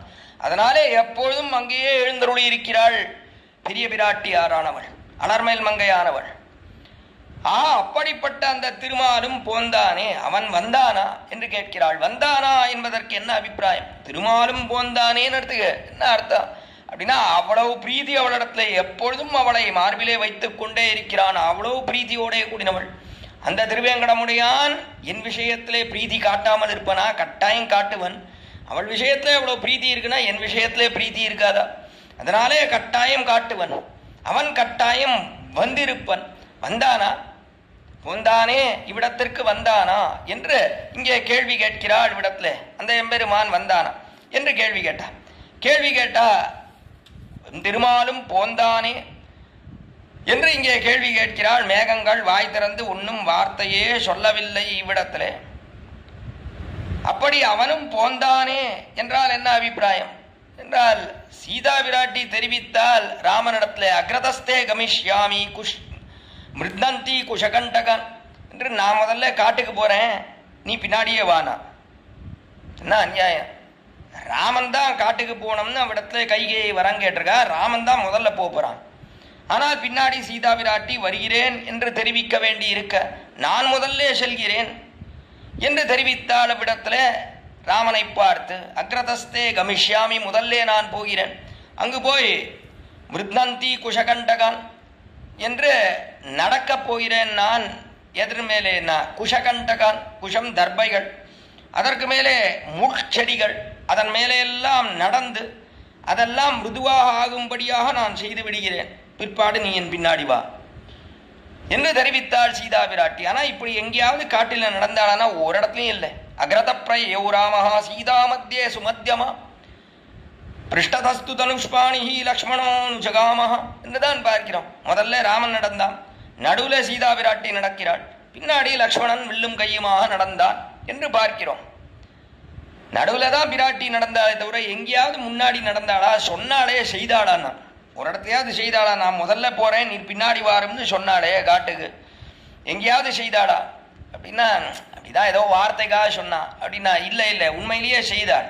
எங்க செய்தாள்? லங்கைக்கு இவதானே முதல்ல போனான். முதல்ல சீதா பிராட்டி அங்கு போய் விட்டாள். லங்கைக்கு சென்று அங்கு போய் ராவணனை மிருதுவாக ஆக்க வேண்டும். அவன்தான் எப்படி இருக்கான்? புல்லை போலே இருக்கிறான், புல்லுக்கு சமமாக இருக்கிறான், அதே போல முள்ளாக இருக்கிறான். அவன் ஒரு முள்ளவன். ராவணன் எப்படி இருக்கான்? லோக கண்டகா என்று லோகத்துக்கே ஒரு முள்ளாக இருக்கக்கூடியவன் ராவணன். அதனால்தான் அந்த முள்ளை அப்படி வெட்டி சாய்க்க வேண்டும் என்று நினைத்தார்கள் தேவதைகள், சரணாகதி பண்ணினார்கள் எம்பெருமான் திருவடி தாமரைகளை. அதனாலே ராவணோ நாம லோக கண்டகா என்று லோகத்துக்கே ஒரு கண்டகம் அப்படின்னா முள்ளாக இருக்கக்கூடியவன். அந்த முள்ளை எப்படியாவது மிருதுவாக ஆக்குகிறேன், புல்லுக்கு சமமா இருக்கான், அவனையும் நான் மிருதுவாக ஆக்கிறேன். அப்படின்னா என்ன அர்த்தம்? அப்படின்னா பிராட்டி எங்கு போனாள்? 10 மாசம் இருந்தா முதல்ல போனவ பிராட்டி தானே. அப்புறம் தான் ராமன் வரான் லங்கைக்கு. முதல்ல பிராட்டி அக்ரதஸ்தே கமிஷ்யாமின்னு சொன்னாலே அதற்கேற்றா போலே முதல்ல பிராட்டி சென்றார் இடத்துல. அங்கு சென்று ராமனுக்கு 10 மாத காலம் இருந்து சிறை இருந்தவளேத்தம் என்று சொல்லுகிற கிரமத்திலே அங்கிருந்து என்ன பெருமையை காட்டினாள் என்றால் உபதேசம் பண்ணினாள். ராவணனையும் திருத்த வேண்டும் என்று நினைத்தாள். அது பிராட்டிக்குண்டான தன்மை. உபதேசம் பண்ணு திருத்துவது என்று இருக்கு. விரோதியா இருந்தாலும் அவனையும் திருத்தணும் தான், அவனையும் நல்வழிப்படுத்த வேணும். அவன் எப்படி இருந்தாலும் நம்மிடத்திலேயே அபச்சாரப்பட்டாலும் அபராதத்தை தீர பண்ணினாலும் அவனிடத்திலேயும் கிருபையை காட்டி அவனை திருத்த வேண்டும் என்று நினைத்தாள காலத்தில் அதை பார்க்கிறோம். அத்லே பிராட்டி முற்பட பிரிந்தது தன்னுடைய கிருபையை வெளியிடுகைக்காக என்று தன்னுடைய கிருபையை காட்டணும். ராமனிடத்திலே கருணை கிருபையோடே வார்த்தையை சொன்னாள். அவனிடத்திலே விட்டுடு, என்னை கொண்டு போய் சேர்த்து விடு, என்னை கொண்டு போய் சேர்த்து விடு என்று எவ்வளவு உபதேசம் பண்ணி பார்த்தாள். ஒரு க்ஷணத்திலே அவனை நாசமா போ என்று சாபம் கொடுத்து அவனை அழித்திருக்கலாம் பிராட்டி. ஆனால் அதை செய்யவில்லை. 10 மாச காலம் பொறுமையாக இருந்தாள். அவ்விடத்திலே பொறுமையாக இருந்து ராமன் வருவன் என்று அவ்விடத்திலே பொறுமையாக இருக்கிறாள். இருந்த காலத்திலே எல்லாம் எப்படியாவது ராமனன் ஆகிற அந்த முல்லை மிருதுவாக ஆக்குவோம்னு பார்த்தா கடைசியில முடியல என்பதுதான் விஷயம் அவ்விடத்தில். அதனாலே பிராட்டி தெரிவித்தாள். பிராட்டி போனாள் என்றால் எம்பெருமானும் சேர்ந்து பின்னாடியே வரப்போறான். அக்ரதஸ்தே கமிஷ்யாமின்னு இவள் போன பாதையிலே அவன் வரப்போகிறான் என்பது விஷயம் அவ்விடத்தில். அதனாலே இவ்விடத்துல பிராட்டி இங்கே இருக்கிறாள், ஆண்டாள் இங்கே இருக்கிறாள். ஆண்டாள் இங்கே இருக்கிறபடினாலே கட்டாயம் அவனும் வந்திருப்பான் என்கிற அபிப்பிராயத்தாலே அவன் வந்தானா, எங்க இருக்கான், எங்க தங்கியிருக்கான் என்று கேட்பதாக அபிப்பிராயம் இடத்திலே என் திருமாலும் போந்தானே அவன் வந்தானா என்று கேட்டாள். அவன் வந்தானா என்று கேட்டால் மேகங்கள் எங்கேயாவது பதில் சொல்லுமா என்றால் பதில் சொல்லவில்லை. அவைகள் ஆம் வந்தான், இல்லை வரவில்லை, ஏதாவது வார்த்தை சொல்லணுமே, ஒன்னும் சொல்லலை. ஏன் அச்சேதனம், அதுக்கு ஞானம் இருக்கா? ஞானம் கிடையாது. அச்சேதனமா இருக்கிறபடினாலே அவைகள் வார்த்தை ஒன்றும் சொல்லாது. ஆனா வார்த்தை ஒன்றும் சொல்லாத மேகத்தை பார்த்து இவ கேட்கிறாளே, அதான் அவ்வளோ கலக்கம்னா, அவ்வளோ கலக்கம். பெருமானை விட்டு பிரிந்தால் தரிக்க முடியாத ஒரு தன்மை, ஒரு கலக்கம். அதுதான் இந்த பக்திக்கே விஷயம். காமம்னு சொன்னால் இவ்விடத்துல எப்படிப்பட்ட காமம் இது பெருமான் விஷயத்திலே என்றால் பிராட்டிக்கே சொல்லக்கூடிய காலத்திலே அவளுக்கு என்ன தன்மைகள் இருக்கின்றன என்றால் ஆகாரத்ரயம் என்று சொல்லக்கூடியது அனன்யார்க சேஷத்துவம், அனன்ய சரணத்துவம், அனன்ய போக்கியத்துவம். அதற்கு மேலேயும் 3 இருக்கிறது. அன்வயத்தில் தரிக்கை, வத்திரேகத்தில் தரியாமை, ததேக நிர்வாகியத்துவம் என்கிற 6 குணங்கள் அதாலே நிறைந்தவளாக இருக்கிறாள் பிராட்டி. அது எல்லாம் ஆண்டாளுக்கும் பொருந்தும். எப்படி இருக்கா பிராட்டியானவள்? பிராட்டினா பெரிய பிராட்டியார் ஸ்ரீ மகாலட்சுமி. அவள் எப்படி இருக்கிறாள் என்றால் அனன்யார்கசேஷத்துவம், அவனுக்கே அற்றுத்தீர்ந்தவளாக இருக்கிறாள். அதற்கு மேலே அனன்ய சரணத்துவம், அவனையே சரணாக கொண்டிருக்கிறாள். அவனே கதி, அவனே உபாயம் என்றிருக்கிறாள். அனன்ய சரணத்துவம், அனன்ய போக்கியத்துவம் என்று அவனையே போகப்பொருளாக கொண்டிருக்கிறாள். வேறு எதுவுமே போகப்பொருள் அன்று என்று இருக்கிறாள். அதற்கு மேலே அன்வயத்தில் தரிக்கை, அவனோட சேர்ந்திருந்தால் தரிப்பள் இந்த பிராட்டி. வத்திரேகத்தில் தரியாமை, அவனை விட்டு பிரிந்தால் தரிக்க மாட்டாள். ததேக நிர்வாகியத்துவம், அவனாலே நிர்வகிக்கப்படக்கூடியவளா இருப்பா. அதாவது பாரதந்திரியத்தோடே கூடியிருப்பாள்.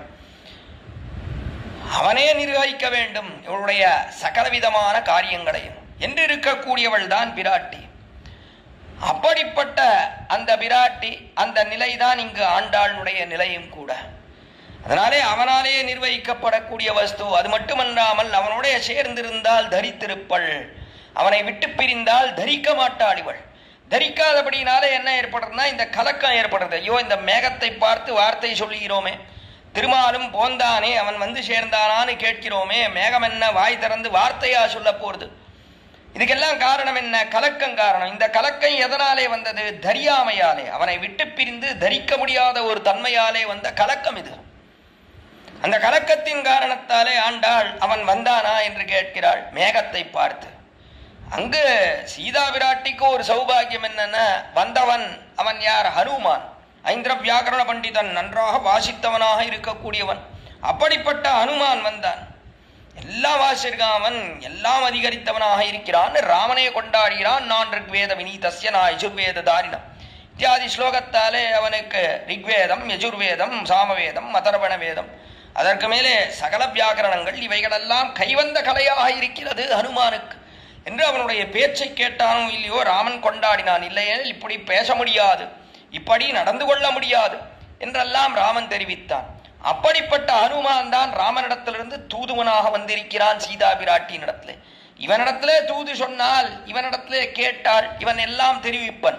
ராமனை பத்தி நிறைய கேட்கிறா சீதா பிராட்டி. ராமன் எப்படி இருக்கான், கதம் ஊரு கதம் பாகு, அவனுடைய திருமேனி அடையாளங்களை எல்லாம் சொல்லுவாயாக, அவனுடைய தோடு எப்படி இருக்கு, அவனுடைய திருவடி எப்படி இருக்கு, தொடை எப்படி இருக்கு, எல்லாத்தையும் கேட்கிறா. எல்லாம் சொல்றான். அவன் அவன் எப்படி துடிக்கிறானா, என்னை விட்டு பிரிந்து எப்படி இருக்கிறான் அவன் என்றெல்லாம் பிராட்டி கேட்க கேட்க பொழுது தெரிவிக்கிறான் ஹனுமான். ஆனா இங்கே என் திருமாலும் போந்தானே ஒரு வார்த்தை தான் கேட்டாண்டாள், ஒன்னும் பதிலே சொல்ல. என்ன அச்சேதனம் இது, மேகம் போய் சொல்லுமா, இது சொல்லாது. இதான் வித்தியாசம் இடத்துல. என்ன பண்றது, இங்கே வேற வழி இல்லை. ஆண்டாள் இப்பொழுது துடித்து போகிறாள். இவ்விடத்திலே துடிப்பின் காரணத்தாலே கலக்கம் ஏற்பட, அந்த கலக்கத்தின் காரணத்தாலே இது பதில் சொல்லுமா பதில் சொல்லாதா, இது திரும்பி போய் திருவேங்கடமுடையான் இடத்திலே நாம் சொல்லக்கூடிய செய்திகளை எல்லாம் அப்படியே சொல்லுமா, இதை பற்றிலாம் ஆலோசனை பண்ணுறதுக்கு இங்கே ஆண்டாளுக்கு ஒன்றுலேயுமே மனசு போல, அதுக்கெல்லாம் சக்தி இல்லை ஆண்டாளுக்கு. போகும் இந்த விசாரம்லாம் பண்ணுறதுக்கு சக்தியற்றவளாக இருக்கிறாள். அதனாலே மேகத்தை பார்த்து என் திருமாலும் போந்தானே என்று கேட்டாள் இங்கே ஆண்டாள் இடத்துல. அங்கே ஹனுமான் பார்த்தான், சீதா பிராட்டியை பார்த்தான். சீதா பிராட்டியை பார்த்து எதனாலே இப்படி கண்ணீர் சிந்துகிறீர் என்று கேட்டான். இந்த மேகம் கேட்கவா போறது ஆண்டாளை பார்த்து, எதனாலே இப்படி கண்ணீர் சிந்துகிறீர் ஆண்டாள் தேவியே, பெருமானை விட்டு பிரிந்து கோதாதேவியே எதற்காக இப்படி கண்ணீர் சிந்த வேண்டும்னு இவைகள் கேட்குமான கேட்காது. அங்கு கேட்டான், அவன் கேட்டான், கிமர்த்தம் தவ நேத்ராபியாம் வாரிஷ்டவதி சோகஜம் புண்டரீக பலாசாபியாம் விப்ரகீர்ணம் இவோதகம் என்று ஹனுமான் கேட்டான். கிமத்திரம் தர நேத்ராபியாம், தேவரீருடைய கண்களிலிருந்து எதனாலே இப்படி கண்ணீர் பெறுகிறது, சோகாஷ்டு, சோகத்தாலே அப்படியே உஷ்ணமான விடத்துல கண்ணீர், கண்களிலிருந்து வரக்கூடிய ஜலம் அப்படியே பெருகிறது விடத்திலே சீதா பிராட்டிக்கு. ஹனுமான் சொன்னதெல்லாம் கேட்டாளோ மிகுந்த வருத்தத்தை அடைந்தாள் சீதா பிராட்டியாக. சக்கரவர்த்தி திருமன் இப்படி துடிக்கிறானே நம்மை விட்டு பிரிந்து என்று நினைத்து மிகுந்த வருத்தத்தை அடைந்தாள் சீதா பிராட்டி. அப்பொழுது ஹனுமான் கேட்டான், கிமத்திரம் தவ நேத்ராபியாம் வாரிஷ்டவதி சோகஜம், இந்த சோகாஷ்டு தேவரீருடைய கண்களிலிருந்து எதற்காக இப்படி பெறுகிறது, புண்டரீக பலாசாபியாம் விப்ரகீர்ணம் இவோதகம் என்று புண்டரீக பலாசாபியாம்னு தாமரை இலை இருக்கே, அதிலிருந்து தண்ணீரானது சிந்தினால் எப்படி இருக்குமோ அதை போலல்லவா தேவரீருடைய கண்களிலிருந்து தண்ணீரானது பெறுகிறது, கண்ணீர் பெருகிறது. இப்படி பெருகலாமா அப்படின்னா என்ன அர்த்தம், கிமர்த்தம் என்று எதனாலே இப்படி பெருக்கிறீர் என்றால் சாதாரணமா ஒரு அர்த்தம் காட்டினார். முதல்ல எதனாலே பெருக்கிறீர்னா, யார் குடிகட இப்படி தேவரீர் கண்ணீர் சிந்துவது கேட்டான் ஹனுமான். யார் குடிகட என்றால் பதிவிரதையானவள், அவள் கண்ணீர் சிந்தினாள், அவள் செந்தக்கூடிய அந்த பூமி இருக்கே அதுவே ஸ்மசானமாயிடும்னு சாஸ்திரங்கள் தெரிவிக்கின்றன.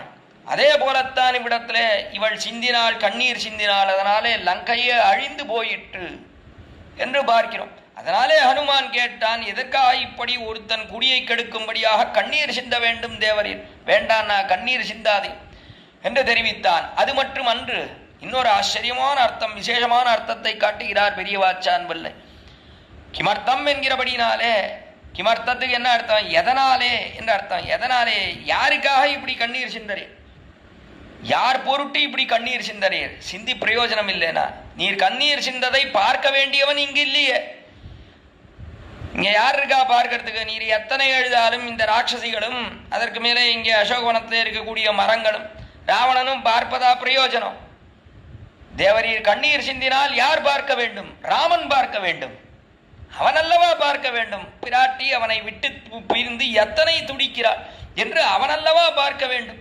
நானும் என்னவோ நினைச்சுட்டு இருந்தேன், ராமனுக்கு தான் சீதையின் இடத்துல ரொம்ப பிரீத்தி, தேவரீரிடத்திலே ராமனுக்குத்தான் பிரீத்தி என்று நானும் எவ்வளவோ நினைத்து கொண்டிருந்தேன். அவனை பார்த்த காலத்துல இப்படி கண்ணீர் சிந்துகிறானே, சீதையின் இடத்துல இவனுக்கு இவ்வளவு பிரீதி இருக்கிறது, எல்லாரும் பார்க்கும்படியாக இப்படி கண்ணீர் சிந்துகிறானே.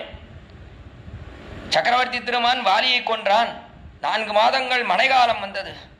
மழைக்காலம் வந்த காலத்துல சுக்ரீவன் அவனுக்கு ராஜ்யத்தை கொடுத்தான். சுக்ரீவா நீ போய் இரு, உன்னுடைய மனைவியோட ஆனந்தமாக இருந்து வா, ராஜ்யத்தை இருந்து வா, இன்னும் மழைக்காலம் வந்துடுத்து, இப்போ சீதையை தேட முடியாது மழைக்காலத்தில், மழைக்காலம் போகட்டும், அதுக்கப்புறம் தேடுவோம் என்று தெரிவித்தான். அப்பொழுது மழை காலம் இருக்கே, அந்த காலம் அப்பொழுது மேகங்களானது வருஷிக்கிறது மழையை, ஜலத்தை. அங்க அற்புதமாக காட்டுகிறார் வால்மீகி முனிவர். அந்த மேகத்திலிருந்து ஜலம் வருஷித்ததே அது அதிகமா, அல்லது ராமனுடைய கண்கள் இருந்து கண்ணீர் பெருகித்தே அது அதிகமா என்று சந்தேகிக்கும்படியா அப்படி அழுதான், துடித்து போனான் சக்கரவர்த்தி திருமன். பிற்பாடு ஹனுமான் பார்த்தான், ராமனை பார்த்தான், இப்படி துடிக்கிறானே என்று நினைத்தான் அக்காலத்திலே ஹனுமான். பிற்பாடு இங்கு பார்த்தான், ராமன் என்னன்னா துடிக்கிறான், அவனை காட்டிலும் இவளுடைய துடிப்பு இன்னும் மிஞ்சியதாக இருக்கிறது. ராமன் துடிக்கிறது இருக்கட்டும், அவனுக்கு 4 பேர் சமாதானம் சொல்றதுக்காக நாங்க இருக்கோம். ஆனால் இங்கே ஒருத்தியும் இல்லை. இப்படி 700 ராட்சசிகள் மத்தியத்தில் ராவணன் அப்பப்போ இம்சை பண்ணிட்டு போறான். அதை வேற மேலிருந்து பார்த்திருக்கான், சிம்சுபா மரத்திலிருந்து ஹனுமான் வேற பார்த்திருக்கான். இப்படி ராவணன் இம்சித்து செல்கிறான். அப்படி இருக்கும் காலத்துல இவள் இப்படி துடிக்கிறாளே இந்த சீதா விராட்டியானவள். உண்மையிலேயே இவளுடைய கண்ணீரை ராமன் பார்க்க வேண்டும். ராமன் கண்ணீரை பார்க்கிறது இருக்கட்டும், சீதையினுடைய கண்ணீரை ராமன் பார்க்க வேண்டும். அதனாலே கேட்கிறான், நீர் எதற்காக இப்படி கண்ணீர் சிந்துகிறீர்? யார் பார்க்க வேணுமோ அவன் இல்லையே, நாயகன் அல்லவா பார்க்க வேண்டும். அவன் பார்த்தா பிரயோஜனம், அது இல்லாமல் நானும் இந்த ராட்சசிகளும் பார்த்து என்ன பிரயோஜனம் என்று தெரிவித்தான் அனுமான் என்பது மிகவும் அற்புதமான அர்த்தம் இவ்விடத்திலே. கிமர்த்தம் தவ நேத்ராபியாம் வாரிஷ்டவதி சோகம் என்று அங்கே கேட்டானே.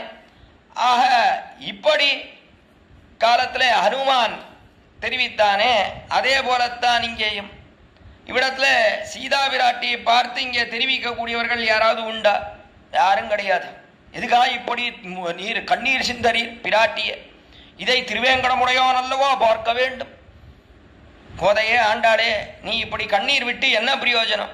எம்பெருமான் இங்கே இருக்கானா இல்லையே, அப்பொழுது நீ கண்ணீர் விட்டு என்ன பிரயோஜனம் என்று இங்கே மேகம் சொல்லுமானா ஒன்னும் சொல்ல போறதில்லை. அங்கே ஹனுமான் சொன்னா, இங்கே ஒன்னும் சொல்ல போறதில்லை இவைகள். அப்படி இவளுடைய கண்கள் இருந்து நீரானது பெருகிற்று என்று மேலே தெரிவிக்கிறார் அற்புதமா. முனைக்குவட்டில் துளிசோழச் சோர்வேனை விண்ணீல மேலாப்பு விரித்தாற்போல் மேகங்காள் தென்னீர் பாய் வேங்கடத்தி என் திருமாலும் போந்தானே. அவன் வந்தானான்னு கேட்டா பதில் சொல்லலே. திருமாலும் போந்தானே, கண்ணீர்கள் முனைக்குவட்டில் துளிசோழச் சோர்வேனை என்று கண்ணீர்கள் என்னுடைய கண்களிலிருந்து நீரானது பெருகிறது. காலத்திலே சீதா விராட்டியினுடைய கண்களிலிருந்து நீர் பெருகித்து அதை பார்த்தான் அனுமான். போய் அப்படியே சொன்னான் சக்கரவர்த்தி திருமணத்தை. இப்படி கதறுகிறாள். 1 மாச காலத்துக்கு மேலே பொறுத்திருக்க மாட்டேன்னு சொல்லிட்டா அவள் என்றெல்லாம் தெரிவித்தான் அனுமான். அப்படி இங்கே தெரிவிப்பதற்கு இந்த மேகத்துக்கு ஞானம் இருக்கிறதா? பிராட்டினுடைய அழுகையை பார்ப்பதற்கு கண் இருக்கிறதா? ஒன்றும் கிடையாது. ஆண்டாளுடைய தன்மையை பார்ப்பதற்கு இதெல்லாம் போய் சொல்லவா போறது?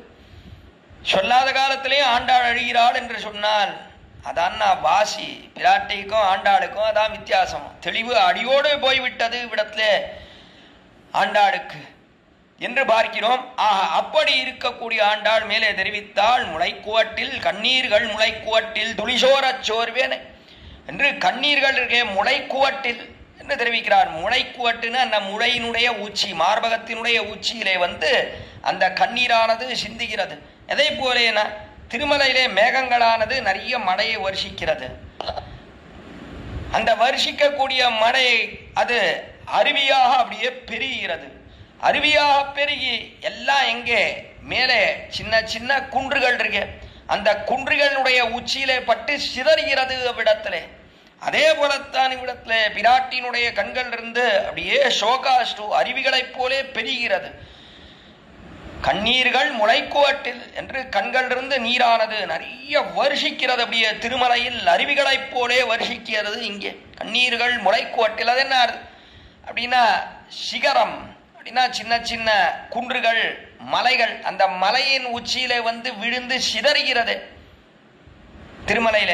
அதே போலத்தான் இவ்விடத்திலே கண்களிலிருந்து பெருகக்கூடிய அந்த சோகத்தால் ஏற்படக்கூடிய அந்த கண்ணீர், அந்த கண்ணீரானது அது ஆண்டாளுடைய முலையினுடைய உச்சி, மார்பகத்தினுடைய உச்சி முளைக்குவட்டில் துளி, அதிலே துளிகள் விழுகின்றன. துளி சோர அது சோறுகிறதுனா விழுந்துட்டே இருக்கு, இடவிடாமல் விழுகிறது. பெருமானை விட்டு பிரிந்தபடினாலே இடவிடாமல் திருமலையில் அருவிகள் போல, திருமலையில அருவி இருக்கே அது இடவிடாமல் அது ஜலத்தை வருஷித்துக் கொண்டே இருக்கிறது. விடத்துல அந்த அருவிகள் பாபவிநாசினி, ஆகாசகங்கை என்றெல்லாம் பார்க்கிறோம். ஜலம் எப்பொழுதும் அதிலிருந்து பெருகிக் கொண்டே இருக்கிறது. அதே போலத்தான் இவ்விடத்திலே கண்ணீர்கள் முளைக்குவட்டில் துளிசோர சோர்வேனை என்று இங்கே அது துளியும் சோறுகிறது, இவளும் சோறுகிறாள், இவளும் சோர்வை அடைகிறாள்னு தெரிவிக்கலாமானா அப்படி தெரிவிக்க முடியாதுன்ட்டார். இவள் சோர்வை அடைகிறாள்னா எதனாலே சோர்வை அடைகிறாள்? கண்ணீரானது அது பெருகிறபடினாலே இவளுக்கு சோர்வன்று. ஆனால் அந்த கண்ணீரானது அது எப்படி இருக்கு? அது வெந்நீரா இருக்கு, அதனாலே சோர்வு அப்படின்னு அர்த்தம். அவ்வளோ உஷ்ணம் அது. எம்பெருமானை விட்டு பிரிந்தபடினாலே அப்படியே அக்னி குண்டுகளைப் போலே அவ்விடத்துல அந்த கண்ணீர்கள் அவர்கள் மிகுந்த உஷ்ணத்தோட கூடியிருக்கிறது. அது விழுகிறபடினாலே முனைக்குவட்டில் துளி சோர சோர்வேன, அதனாலே சோர்வை அடைகிறேன் நான். சோகத்தினாலே சோர்வையை தவிர இவ்விடத்து ஏதோ கண்ணீர் பெருகித்து என்று சொன்னிகிறபடினாலே எனக்கு சோர்வன்று. சோகம், அந்த சோகத்தாலே ஏற்படக்கூடிய கண்ணீர் என்பது அது மிகவும் உஷ்ணத்தோடே கூடியிருக்கிறது. அந்த உஷ்ணத்தோடே கூடின கண்ணீரானது அது பெருகிறபடினாலே முளையின் மேலே விடுகிறபடினாலே இந்த சோர்வு என்று கண்ணீர்கள் முளைக்குவட்டில் துளிசோரச் சோர்வேனை, இப்படி நான் சோர்ந்து போகிறேன். அப்படி இருக்கும் காலத்திலே என்னுடைய பெண்மையெல்லாம் அழிக்க பார்க்கிறானே திருவேங்கடமுடியான். துளிசோரச் சோர்வேனை பெண்ணீர்மை ஈடழிக்கும் இடுதமக்கோர் பெருமையே. பெண்ணீர்மை ஈடழிக்கும் என்னுடைய தன்மை, என்னுடைய சுபாவம். பெண்ணீர்மைனா என்ன? என்னுடைய சுபாவம். என்னுடைய சுபாவம் என்ன அப்படின்னா, எம்பெருமானே வருவன், அதற்காக பொறுத்து இருக்கணும், ஆறி இருக்கணும். அவன் வரபோது வரட்டும் என்று ஆறி இருக்க வேண்டும். அந்த தன்மையெல்லாம் போயிடுத்துனா அதெல்லாம் போய் இப்பொழுது நான் துடித்து போய், மேகங்களே நீங்கள் போகிறீர்களா, திருமலையிலிருந்து தானே வந்தீர்கள், அவனுக்கு தூது சொல்லுகிறேன் என்றெல்லாம் இப்பொழுது சொல்லும்படியாக இவ்விடத்திலே ஏற்பட்டிருக்கிறதே. உண்மையிலேயே என்னுடைய பாரதந்திரியமே போகும்படியான நிலைக்கு தள்ளிவிட்டானே எம்பெருமான். இது அவனுக்கு ஒரு பெருமையா? பெண்ணீர்மை ஈடு அடிக்கும் என்னுடைய பெண்ணீர்மை ஈடு என்று சொன்னான். பெண்ணீர்மை என்றால் பெண்ணுடைய தன்மை, என்னுடைய சுபாவம், அதையெல்லாம் அழிக்க பார்க்கிறானே. எப்படிப்பட்ட சுபாவம் என்னுடையது? சீதா விராட்டியை போலே அவள் இருந்தால் லங்கையிலே எப்படி இருந்தால் அவனே வர வேண்டும். தத்தஸ்ய சதர்சம்பவே என்று தெரிவித்தாள் சீதா விராட்டியானவள். லங்காம் பரபரார்த்தனம் என்று மாம்னேயத் யதிகா குஸ்தா தத்தஸ்ய சதர்சம்பவே என்று சரைஸ்து சங்குலாம் கிருத்வா லங்காம் பரபரார்த்தனம் என்று சரைஸ்து சங்குலாம் கிருத்வா, இந்த லங்கை முழுவதையும் அடைமதிலிட வேண்டும் அம்புகடாரே. லங்கா பலபரார்த்தனா, பரபலார்த்தனா, பரர்கள் அந்த ராட்சசர்கள் அவருடைய படத்தை எல்லாம் அழிக்க வேண்டும். மாம் நயத்யதிகா குஸ்தா, என்னை அவன் ஆசைப்பட்டான் என்று சொன்னால், என்னை அடைய வேண்டும் என்று சொன்னால் அவனே வர வேண்டும். அதுதான் அவனுக்கு தகுந்தது, பொருத்தமானது. தத்து தஸ்ய சதிருஷம் பவேத், அவனுக்கு தகுந்தது என்று சொன்னால் அவனே வர வேண்டும், அவனே என்னை ரட்சிக்க வேண்டும். இந்த லங்கையை அடைமதிலிட்டு அம்புகளாலே சத்ருக்களை அழித்து பிற்பாடு என்னை கைப்பற்ற வேண்டும் அவன். அதுதான் அவனுக்கு தகுந்தது. ரட்சகனுடைய காரியம் அதுவே, அவனே வர வேண்டும் என்று தெரிவித்தாள் சீதா பிராட்டியானவள். அப்படியல்லவா இருக்க வேண்டும். ஹனுமான் தெரிவித்தான், பிராட்டி எதற்காக இப்படி வருந்துகிறீர்? தேவரீர் வாரம் புறப்பட்டு வாரம், என்னுடைய முதுகுல ஏறிக்கும், உம்மை கொண்டு போய் 1.5 முகூர்த்த காலத்திலே ராமனோடைய சேர்த்து விடுகிறேன் என்று தெரிவித்தார். அப்படி தெரிவித்த காலத்திலே தான் சீதா பிராட்டி தெரிவித்தாள், ஐயோ அனுமன்னு இப்படி தெரிவிக்கிறாயே, நீயும் ராவணனுக்கு சமமாக ஆனாயேனா. கலங்கி போயிட்டான் அனுமான். நான் ராவணனுக்கு சமமா? ராவணன் எம்பெருமானையோட இருக்கக்கூடிய உம்மை பிரித்து அழைத்து வந்தான். நான் உம்மை கொண்டு போய் சேர்க்கிறேன்னு சொல்றேன், நீர் என்னடானா என்னை பார்த்து ராவணன் சொல்றீர, போ இங்கே இரும் என்று தெரிவித்து நாம இருந்தா போயிடுவோம். ஆனா அனுமான் எதனாலே தேவி இப்படி சொல்றது? பிராட்டி அப்பொழுது நினைத்து தெரிவிக்கிறாள். அப்பொழுது எம்பெருமானுக்கு 2 ஐஸ்வர்யங்கள், 2 சொத்து. ஒன்று நான், என்னை ராவணன் அபகரித்தான், ஒரு சொத்தை திருடிண்டு வந்துட்டான் ராவணன். இன்னொரு சொத்து எது? சர்வலோக சம்ரக்ஷகத்துவம் என்பது இன்னொரு சொத்து எம்பெருமானுக்கு. அந்த சொத்தை நீ இப்பொழுது திருட பார்க்கிறாயே. ஹனுமன் அவன் அல்லவா ரட்சிக்க வேண்டும் என்னை, இப்பொழுது நீ என்ன பண்ற? என்னை கொண்டு போய் அவனுடைய சேர்த்து வைக்கிறேன்னு சொல்ற. அப்பொழுது லோகத்தில் இருக்கிறவாள்லாம் என்ன சொல்லுவா? ராமன் ஒண்ணுக்கும் பிரயோஜனம் இல்லை, காட்டுக்கு போனா மனைவியை கூட்டிண்டு, கடைசியில யாரோ ஒரு ராட்சசன் அவன் மனைவியை தூக்கின்னு போயிட்டான் நடுக்காட்டிலே, ஏதோ ஒரு குரங்கு போச்சு, அது திருப்பி கூட்டின்னு வந்து கொடுத்து, ராமனுக்கு ஒன்றும் சாமர்த்தியமே போராதுன்னா என்று எல்லோரும் தெரிவித்து விடுவார்கள் லோகத்தில் இருக்கக்கூடியவர்கள். அவன் கையில கோதண்டோன்னு ஒன்று வச்சுருக்கானே, அது ஒண்ணுக்கும் பிரயோஜனம் இல்லை, அந்த வில்லானது என்று எல்லோரும் தெரிவித்து விடுவார்கள். அது ஏற்படக்கூடாது. ஒரு காலத்திலும் அவனே ரட்சகன், தூயவன், வில்லுக்கு மாசென்று வீசினேன். அவன் பரிசுத்தமானவன், அவனுடைய வில்லுக்கு எந்த குறையும் ஏற்படக்கூடாது. ஒரு காலத்திலும் அவன்தான் ரட்சகன், அவனே வந்து என்னை அழைத்து போவன், அதுதான் அவனுக்கு தகுந்தது என்று இருக்கக்கூடிய தன்மையோடே பிராட்டி இருந்தாள். அதே போலத்தான் நானும் இருக்கணும்னு நினைக்கிறேன். ஆனா அதை அழிச்சுடுவான் போல இருக்கேன் உங்க எம்பெருமான். மேகத்தை பார்த்து சொல்றேன், பெண்ணீர்மை ஈடழிக்கும் இது தமக்கோர் பெருமை என்று என்னுடைய பெண்மையெல்லாம் அழித்து விடுவன் போலே இருக்கிறது என்று தெரிவிக்கிறாள். பெண்ணுக்கு தன்மைன்னு சொன்னா எது அப்படின்னா பாரதந்திரியம். பரதந்திரப்பட்டிருப்பது அது பெண்ணுக்கு தன்மையானது, அது பிராட்டிக்கு உண்டானது, பெரிய பிராட்டியார் சீமாலட்சுமிக்கு உண்டானது. அதே தன்மைதான் ஆண்டாள் பூமி பிராட்டி இவளுக்கும் உண்டானது. என்ன அதேதான் பாரதந்திரத்தோடே கூடினதுதான் இவளுக்கும் உண்டான ஸ்வரூபம். அதை அழிக்க வேண்டும் என்று நினைக்கிறான் போலே இருக்கிறது. அவள் எப்படி இருக்கா? எம்பெருமானுக்கே அற்றுத்தீர்ந்தவளாக இருக்கிறாள். மானிடவர்க்கென்று பேச்சுப்படில் வாழ இல்லேன் கண்டாய் மன்மதனே என்று முதல் பதிகத்திலே சொல்லிட்டா ஆண்டாள். மானிடவர்க்கென்று பேச்சுப்படில், லோகத்துல ஆச்சரியமா அர்த்தம் காட்டினார் பெரியவாச்சான் பிள்ளை. மானிடவர்க்கென்று பேச்சுப்படில் என்ன? மனுஷனுக்கு என்று பேச்சு படில். பேச்சு படில்னா என்ன? லோகத்துல யாரோ பேசுறா, இந்த ஆண்டாளுக்கும் வேறொரு யாரோ ஒரு மனுஷனுக்கும் கல்யாணம் என்று லோகத்திலே யாரோ பேசுறா. அப்படி பேசினார்கள் என்பது என் காதில் படில். அது என் காதில வந்து விழுந்ததுன்னா ஆண்டாளை அந்த கோடி வீட்டில் இருக்கானே யாரோ ஒருத்தன், அவனுக்கு கல்யாணம் பண்ணி கொடுப்பதாக ஒரு செய்தி அப்படின்னு யாராவது பேசுவது என் காதிலே வந்து பட்டதுன்னு சொன்னால் அப்பொழுதே என் பிராணன் போய்விடும் என்று வியாக்கியானம் பண்ணல. பொதுவா நம்ம அப்படித்தானே சொல்றோம், என் காதுல அந்த பேச்சு எட்டிதுன்னா என்னாலே தரிக்கவே முடியாது, என் பிராணன் போயிடும் என்றுதானே தெரிவிக்கிறோம். அதை போலே சொல்றாளா ஆண்டாள். மானிடவர்க்கென்று பேச்சுப்படில் வாழகில்லேன் கண்டாய், நான் வாழ மாட்டேன், உயிரோட இருக்க மாட்டேன் என்று தெரிவிக்கிறாள் ஆண்டாள்னா அப்படி சொல்லலை. அப்ப என்ன சொல்றா? மானிடவர்க்கென்று பேச்சுப்படில்னா என்ன அர்த்தம்? மானிடவர்க்கு ஆண்டாள், இந்த மனுஷனுக்கு ஆண்டாள் என்று பேச்சானது எங்கேயாவது ஸ்ரீவில்லிபுத்தூரிலே படில், அது என் காதுல விட வேண்டாம். யாரோ ரெண்டு பேர் எங்கேயோ பேசிக்கிறார், ஆண்டாளுக்கும் ஒரு மனுஷனுக்கும் கல்யாணம் என்று யாரோ ஒருத்தன் எங்கேயோ பேசினாலும் கூட நான் வாழ மாட்டேன். அது இந்த செய்தி என் காதில் விடவே வேண்டாம். அவர்கள் பேசினார்கள் என்பதற்கு அது தன்னடையே என்னை கொன்றுவிடும், நான் உயிருடன் இருக்க மாட்டேன் என்று நாட்டில் படில்னு வியாக்கியானம் பண்ணி காட்டினாள். மானிடவர்க்கென்று பேச்சு என் காதில் படும் என்று நாட்டில் படு. நாட்டிலே அந்த சப்தம் பேச்சு ஏற்பட்டாலே என் பிராணன் போய்விடும். வாழ இல்லேன் கண்டாய் என்று தெரிவித்தாள் பிராட்டியானவள். அப்படிப்பட்ட தன்மையோடே கூடியிருக்கிறாள் இடத்துல பிராட்டி. இவள் எப்படி இருக்கா? அவனுக்கே அற்று தீர்ந்தவளா இருக்கா. அவனும் எப்படி இருக்கான் அப்படின்னா அவனும் எல்லாம் இவர்களுக்காகத்தான் வைத்துக் கொண்டிருக்கிறான். வரத சகலமேதத் சம்ஸ்கிருதார்த்தம் சகர்த்தா என்று வரதனானவன் எல்லாத்தையும் ஆசிரிதர்களுக்காக வைத்துக் கொண்டிருக்கிறான். அவனுக்குன்னு எதுவுமே கிடையாது. நான் எல்லாம் பக்தானா அமிரே நதே ரூபம் நச்சாகாரா நாயுதானி நச்சாஸ்பதம் ததாபி புருஷாகாரோ பக்தானாம் தொம் பிரகாஷ் என்று எம்பெருமானுக்கு ஒரு வடிவு கிடையாது. நதே ரூபம் நச்சாகாரா, ஒரு ஆகாரம் கிடையாது, ஒரு பெண்ணினுடைய வடிவோ ஆணினுடைய வடிவோ கிடையாது.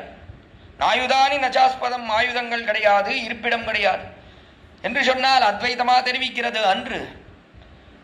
எது தெரிவிக்கிறார்? பிரம்மா எதை காட்டுகிறார்? ததாபி புருஷாகார, ஆனாலும் புருஷனுடைய வடிவோ உனக்கு இருக்கிறது. எல்லாம் பக்தானாமிரே என்று பக்தானாம் தொம் பிரகாசத்தை அடியார்களுக்காக வைத்துக் கொண்டிருக்கிறான். அதே போலத்தான் எம்பெருமான் வரதராஜஸ்தவத்திலே ஸ்ரீ குரத்தாழ்வான் தெரிவிக்கிறார். வரத சகலமே தன் என்று வகல சகலம் ஏதது என்று கீழே தெரிவித்தது. எல்லாம் அவனுடைய ஆயுதங்கள் என்ன, ஆபரணங்கள் என்ன, எல்லாம் எம்பெருமான் வைத்துக் கொண்டிருக்கிறது. சம்ஸ்கிருதார்த்தம் ஜகர்த்தா என்று யார் எம்பெருமானை வரதனை ஆசிரிக்கிறார்களோ அவர்களுக்காக வைத்துக் கொண்டிருக்கிறான் அவன். ஆண்டாள் எம்பெருமானுக்காக வைத்துக் கொண்டிருக்கிறாள். தன்னுடைய எல்லா அவயவங்களும் எம்பெருமானுக்கே என்று நினைக்கிறாள் ஆண்டாள். சரீரம் என்ன, ஆத்மாவன் எல்லாம் எம்பெருமானுக்கு என்று நினைக்கிறாள். அவனும் அப்படிதான் இருக்கான். ஆனால் அவன் திருமலையிலே இருக்கான். இப்பொழுது அவனுக்காக என்று இருக்கக்கூடிய இந்த தன்மை, அவனே வர வேண்டும், அவனுக்காகவே நான் இருக்கிறேன் என்றெல்லாம் இருக்கக்கூடிய தன்மை போய் கடைசியிலே அவனை எப்படியாவது அடைய வேண்டும், வழியெல்லா வழியிலேயாவது அடைய வேண்டும், என்று நினைக்கும்படி அவன் செய்தால் அது அவனுக்கு ஒரு பெருமையா? பெண்ணீர்மை ஈடழிக்கும் இது தமக்கோர் பெருமையே, அதை அழித்தான் என்று சொன்னால் அதுவா அவனுக்கு பெருமை என்று இங்கே கேட்கிறார் இடத்துல ஆச்சரியமாக. அதனால் சுயப்பதித்துவத்தால் வந்த பெருமை அவனுக்கு. திருமால் என்கிற அந்த பெருமை இப்பொழுது என் விஷயத்திலே அவன் காரியம் செய்யவில்லை என்றால் எல்லாம் போகப் போகிறது, என்னுடைய பெண்மையை அழிக்க பார்க்கிறான் அவன் என்று இங்கே அற்புதமாக தெரிவிக்கிறாள் ஆண்டாள் விடத்திலே. அவனுக்கு உண்டான பெருமையே யாராலே? எல்லா பெருமையும் அவனுக்கு யாராலே பெருமை என்றால் எஸ்யசா ஜனகாத்மஜா அப்பிரமேயம் தத்தேஜா மாரீசன் தெரிவிக்கிறான். பிராட்டியோட கூடினபடினாலே அவன் அப்பிரமேயம், அளவிட்டு அறிய முடியாதபடியாக இருக்கிறான். அப்படிப்பட்ட பெருமையோடைய கூடியிருக்கிறான். ராமன் சொன்னா சீதா விராட்டியோடைய சேர்ந்த பிற்பாடு அவனுக்கு அத்தனை பெருமை. அதே போலத்தான் இவ்விடத்துல ஆண்டாளாகிற என்னோடைய திருவேங்கடமுடையான் சேர்ந்த அத்தான் அவனுக்கு பெருமை. அதில்லாமல் என்னுடைய பெருமையே அழிக்க பார்க்கிறானே. எனக்கு பெருமை என்று சொன்னால் பாரதந்திரியம் பெருமை. அதுக்கு வழி இல்லாமல் இவ்விடத்துல அதை அழிக்க பார்க்கிறானே, என்னுடைய பெண்மையை அழிக்க பார்க்கிறானே என்று தெரிவிக்கிறாள். பெண் என்று சொன்னால் பாரதந்திரியத்தோடைய கூடினவள் அர்த்தம். இப்ப பாரதந்திரியத்தோடைய கூடினவள் சொன்னா அப்பொழுது அவனுக்கு அடிமை செய்வது என்று சொன்னான் சேவா ஸ்வவிருத்தி என்றெல்லாம் நிந்திக்கிறது சாஸ்திரமானது. மனு தெரிவிக்கிறார் சேவா ஸ்வவிருத்தி என்று நாய் தொழில். நான் ஒருத்தனுக்கு அடிமையா இருந்து சேவை பண்றதுங்கிறது நாய் தொழில் என்றெல்லாம் காட்டப்பட்டிருக்கிறது. பொழுது எம்பெருமானுக்கு அடிமையா இருந்து அவனுக்கு எல்லா கைங்கரியம் செய்வது அது தாழ்ந்ததா என்று விசாரித்தால் அப்படி கிடையாதுன்னா. லோகத்துல நமக்கு ரொம்ப பிரீதிக்கு விஷயமானவர்கள் இருக்கிறார்கள்னு சொன்னா கணவனுக்கு மனைவி எல்லா அடிமைகளும் செய்கிறாள். ஏன் செய்கிறாள்? பிரீத்தி காரணம். அவனிடத்துல மிகுந்த ஈடுபாடு, அவனிடத்துல உண்டான பிரீதியின் காரணத்தாலே அவனுக்கு நிறைய அடிமைகள் செய்கிறாள் மனைவியானவள் லோகத்திலே என்று பார்க்கிறோம். நாளே அபிமத விஷயத்துக்கு சேஷமாயிருக்கும் இருப்பு சுகமாக காண்கையாலே அந்த நியமம் இல்லை. நாட்டில் சேஷத்துவம் துக்கரூபமாகவன்னோ காண்கிறது என்னில் என்று விசாரித்தார் பிள்ளலோகாச்சாரியர்.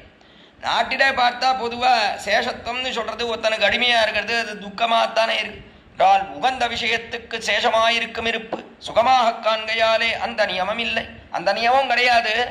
உகந்த விஷயத்துக்கு நாட்டிலே எல்லாரும் அடிமையா இருப்பது அது துக்க ரூபமா இருக்கா? அப்படி துக்க ரூபமா இல்லை. ஒருத்தனுக்கு உகப்பு ஏற்படுறது அப்படின்னா என்ன அர்த்தம்? அப்படின்னா இவனுக்கு ஒருத்தன் இடத்துல மிகுந்த ஈடுபாடு இருக்கு, ஆசை இருக்குன்னு சொன்னா அவனுக்கு அடிமையா இருந்து எல்லா காரியமும் பண்றான்னா அது இவனுக்கு ஆனந்தத்தை தான் கொடுக்கிறது. அதே போலத்தான் இவ்விடத்திலேயும் பெருமானுக்கு நாம் சேஷமாக இருக்கிறோம், அவனுக்கு கைங்கரியம் எல்லாம் பண்ணுகிறோம் என்று சொன்னால் அது நமக்கு ஆனந்தத்தையே கொடுக்கிறதே தவிர நமக்கு துக்கத்தை கொடுப்பது என்பது ஒரு காலத்திலும் கிடையவே கிடையாது என்று பார்க்கிறோம். அப்படி அவனுக்கு நான் அடிமை செய்ய வேண்டும். ஆனால் இப்பொழுது அதற்கு வழி இல்லாமல் எம்பெருமான் என்னோடே வந்து சேரமாட்டேன் என்கிறானே என்று தூது அனுப்புகிறாள் ஆண்டாள் திருவேங்கடமுடையான் விஷயத்தில். இதுதான் 10 பாட்டுக்கும் மேல விஷயம். கடைசியில 10ஆம் பாசுரம். இப்பொழுது முதல் பாசுரத்தினுடைய அர்த்தத்தை சுருக்கமாக தெரிவித்தேன் இவ்விடத்துல. அதற்கு மேலே உண்டான பாசுரங்கள் அதில் எல்லாம் மேகத்தை பலபடியாக கொண்டாடி நீங்கள் தூது சொல்ல வேண்டும் என்று தெரிவித்து கடைசி பாசுரம், அந்த பாசுரத்தை நாகநமிஷ நம்பிரான் சரணே சரண் நமக் என்று நாகத்தனையான் அந்த நாகத்திலே சயனித்திருக்கிறானே அப்படிப்பட்ட எம்பெருமான் நாகத்தனையானை நன்னுதலால் நயந்துரசை மேகத்தை என்று நாகத்திலே சயனித்திருக்கிறான். இதே போலத்தான் ஆழ்வாரும் தெரிவித்தார். நாகநமிஷ நம்பிரான் சரணே சரண் என்று நாகத்திலே படுத்துருக்கான் எம்பெருமான், அவன்தான் சரண் என்று ஆழ்வார் தெரிவித்தார். அதே போலத்தான் இங்கேயும் தெரிவிக்கிறாள் இவளும் காட்டினது என்ன அப்படின்னா நாகத்தின் அணையானை நன்னுதலால் நயந்துரசை மேகத்தை வேங்கடக்கோன் விடுதூதில் விண்ணப்பன் போகத்தில் விடுவாத புதுவையர்கோன் கோத தமிழ் ஆகத்து வைத்துரைப்பார் அவரடியார் ஆகுவரே என்று கடைசி பாசுரம் 10ஆம் பாசுரம். இதுல பலத்தை தெரிவிக்கிறாள் ஆண்டாள். இந்த 10 பாசுரங்களை யார் கற்கிறார்களோ அவர்களுக்கு என்ன பலம் என்பதை அற்புதமாக தெரிவிக்கிறாள். நாகத்தனையானை நன்னுதலால் நகைந்துரசை என்று நாகத்திலே சயனித்திருக்கிறான். நாகத்திலே படுத்துட்டு இருக்கானா? என்ன இது திருவேங்கடமுடையான் எங்க படுத்துட்டு இருக்கானா என்ன அர்த்தம் அப்படின்னா அவன் காத்து கிடக்கிறான் அர்த்தம். படுக்கையோடைய காத்து கிடக்கிறான். இங்கு ஆண்டாள் வர வேண்டும், அவள் வந்து இங்கே அடிமை செய்ய வேண்டும் என்று காத்து கிடக்கிறான் எம்பெருமான் என்பது ஆண்டாளுக்கு அபிப்பிராயம். நாளே நாகத்தனையான் அணையானை நன்னுதலால் நயந்துரசை நன்னுதலால் என்கிறபடினாலே நல்ல நுதல்னா நெத்தி, அழகிய நெத்தியோடைய கூடினவள், அழகிய நெத்தியோடைய கூடினவள்னா என்ன அர்த்தம் அப்படின்னா மிகுந்த சௌந்தரியத்தோடைய கூடினவள். திருமேனி வைலட்சண்யம், திருமேனி அந்த அழகா இருக்கு ஆண்டாளுக்கு. அவ்வளோ அழகாக இருக்கக்கூடியவள் ஆண்டாள். ஆண்டாளுடைய அழகை சொல்ல வேண்டுமா? இன்னைக்கும் அர்ச்சாவதாரத்தில் போய் செய்கிறது, ஸ்ரீவில்லிபுத்தூர்ல போய் செய்ப்பது அவ்வளவு அழகானோ அழகுனா மிகுந்த சௌந்தரியத்தோடைய கூடியிருக்கிறாள். இங்கே உள்ள ஆண்டாள் தான் எழுந்தருளி இருக்கா. அடி உங்கள் திருவாராதன பெருமாளே ஆண்டாள் தான்.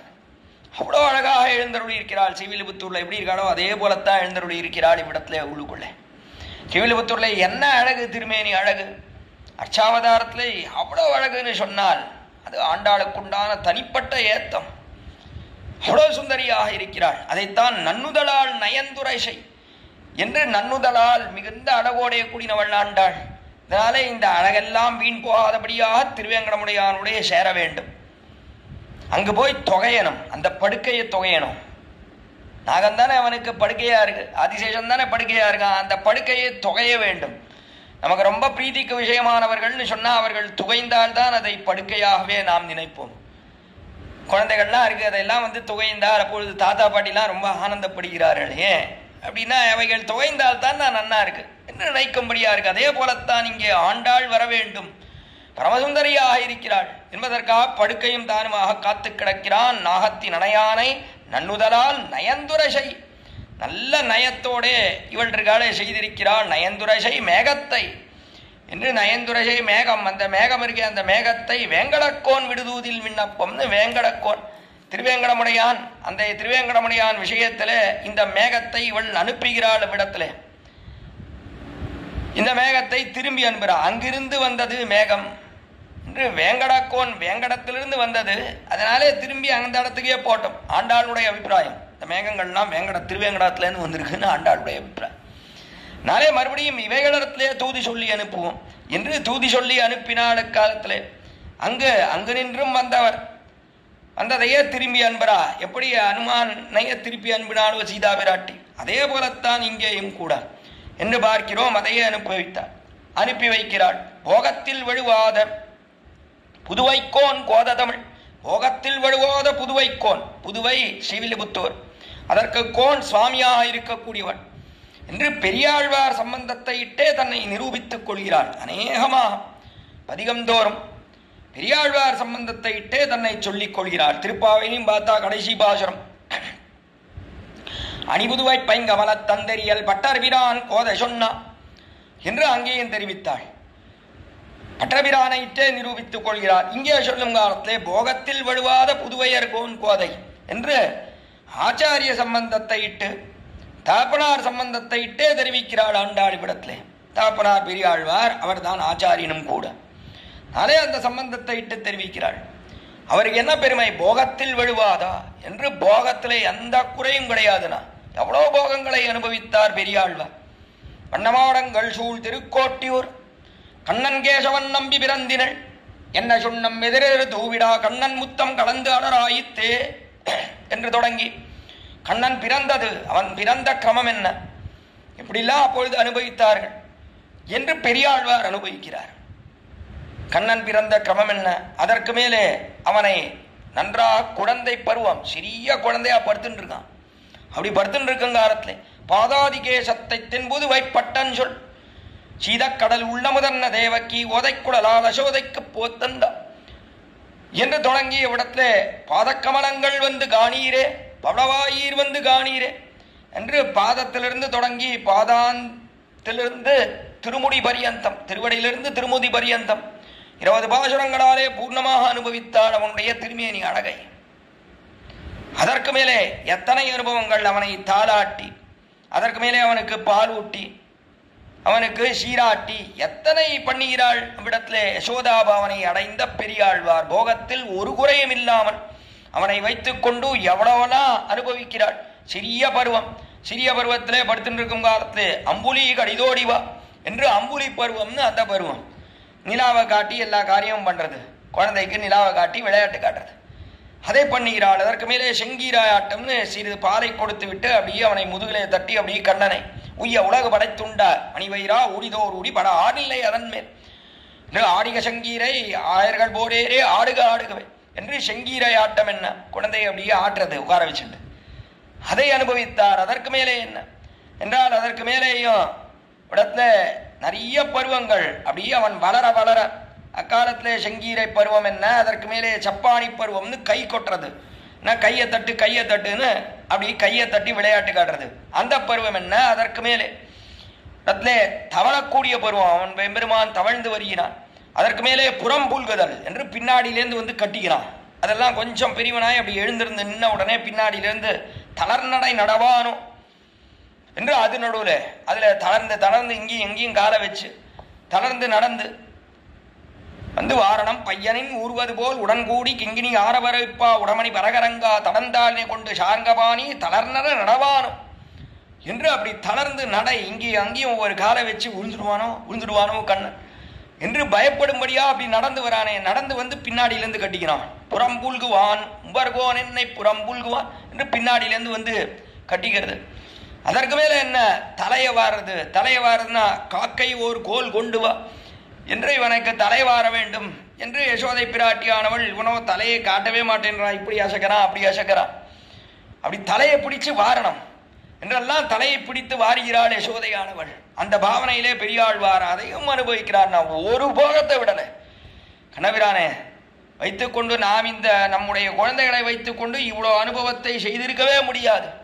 அவ்வளவு அனுபவத்தையும் பெரியாழ்வார் என்னைக்கோ பிற்பட்ட காலத்தில் அவதரித்த பெரியாழ்வார் இது இத்தனையும் அனுபவிக்கிறார், ஒன்று விடாமல் அனுபவிக்கிறார்னு பார்க்கிறோம். இதெல்லாம் அனுபவித்து அதற்கு மேலே முலை கொடுத்தல், அவனுக்கு பால் கொடுத்தல், காது குத்தல்.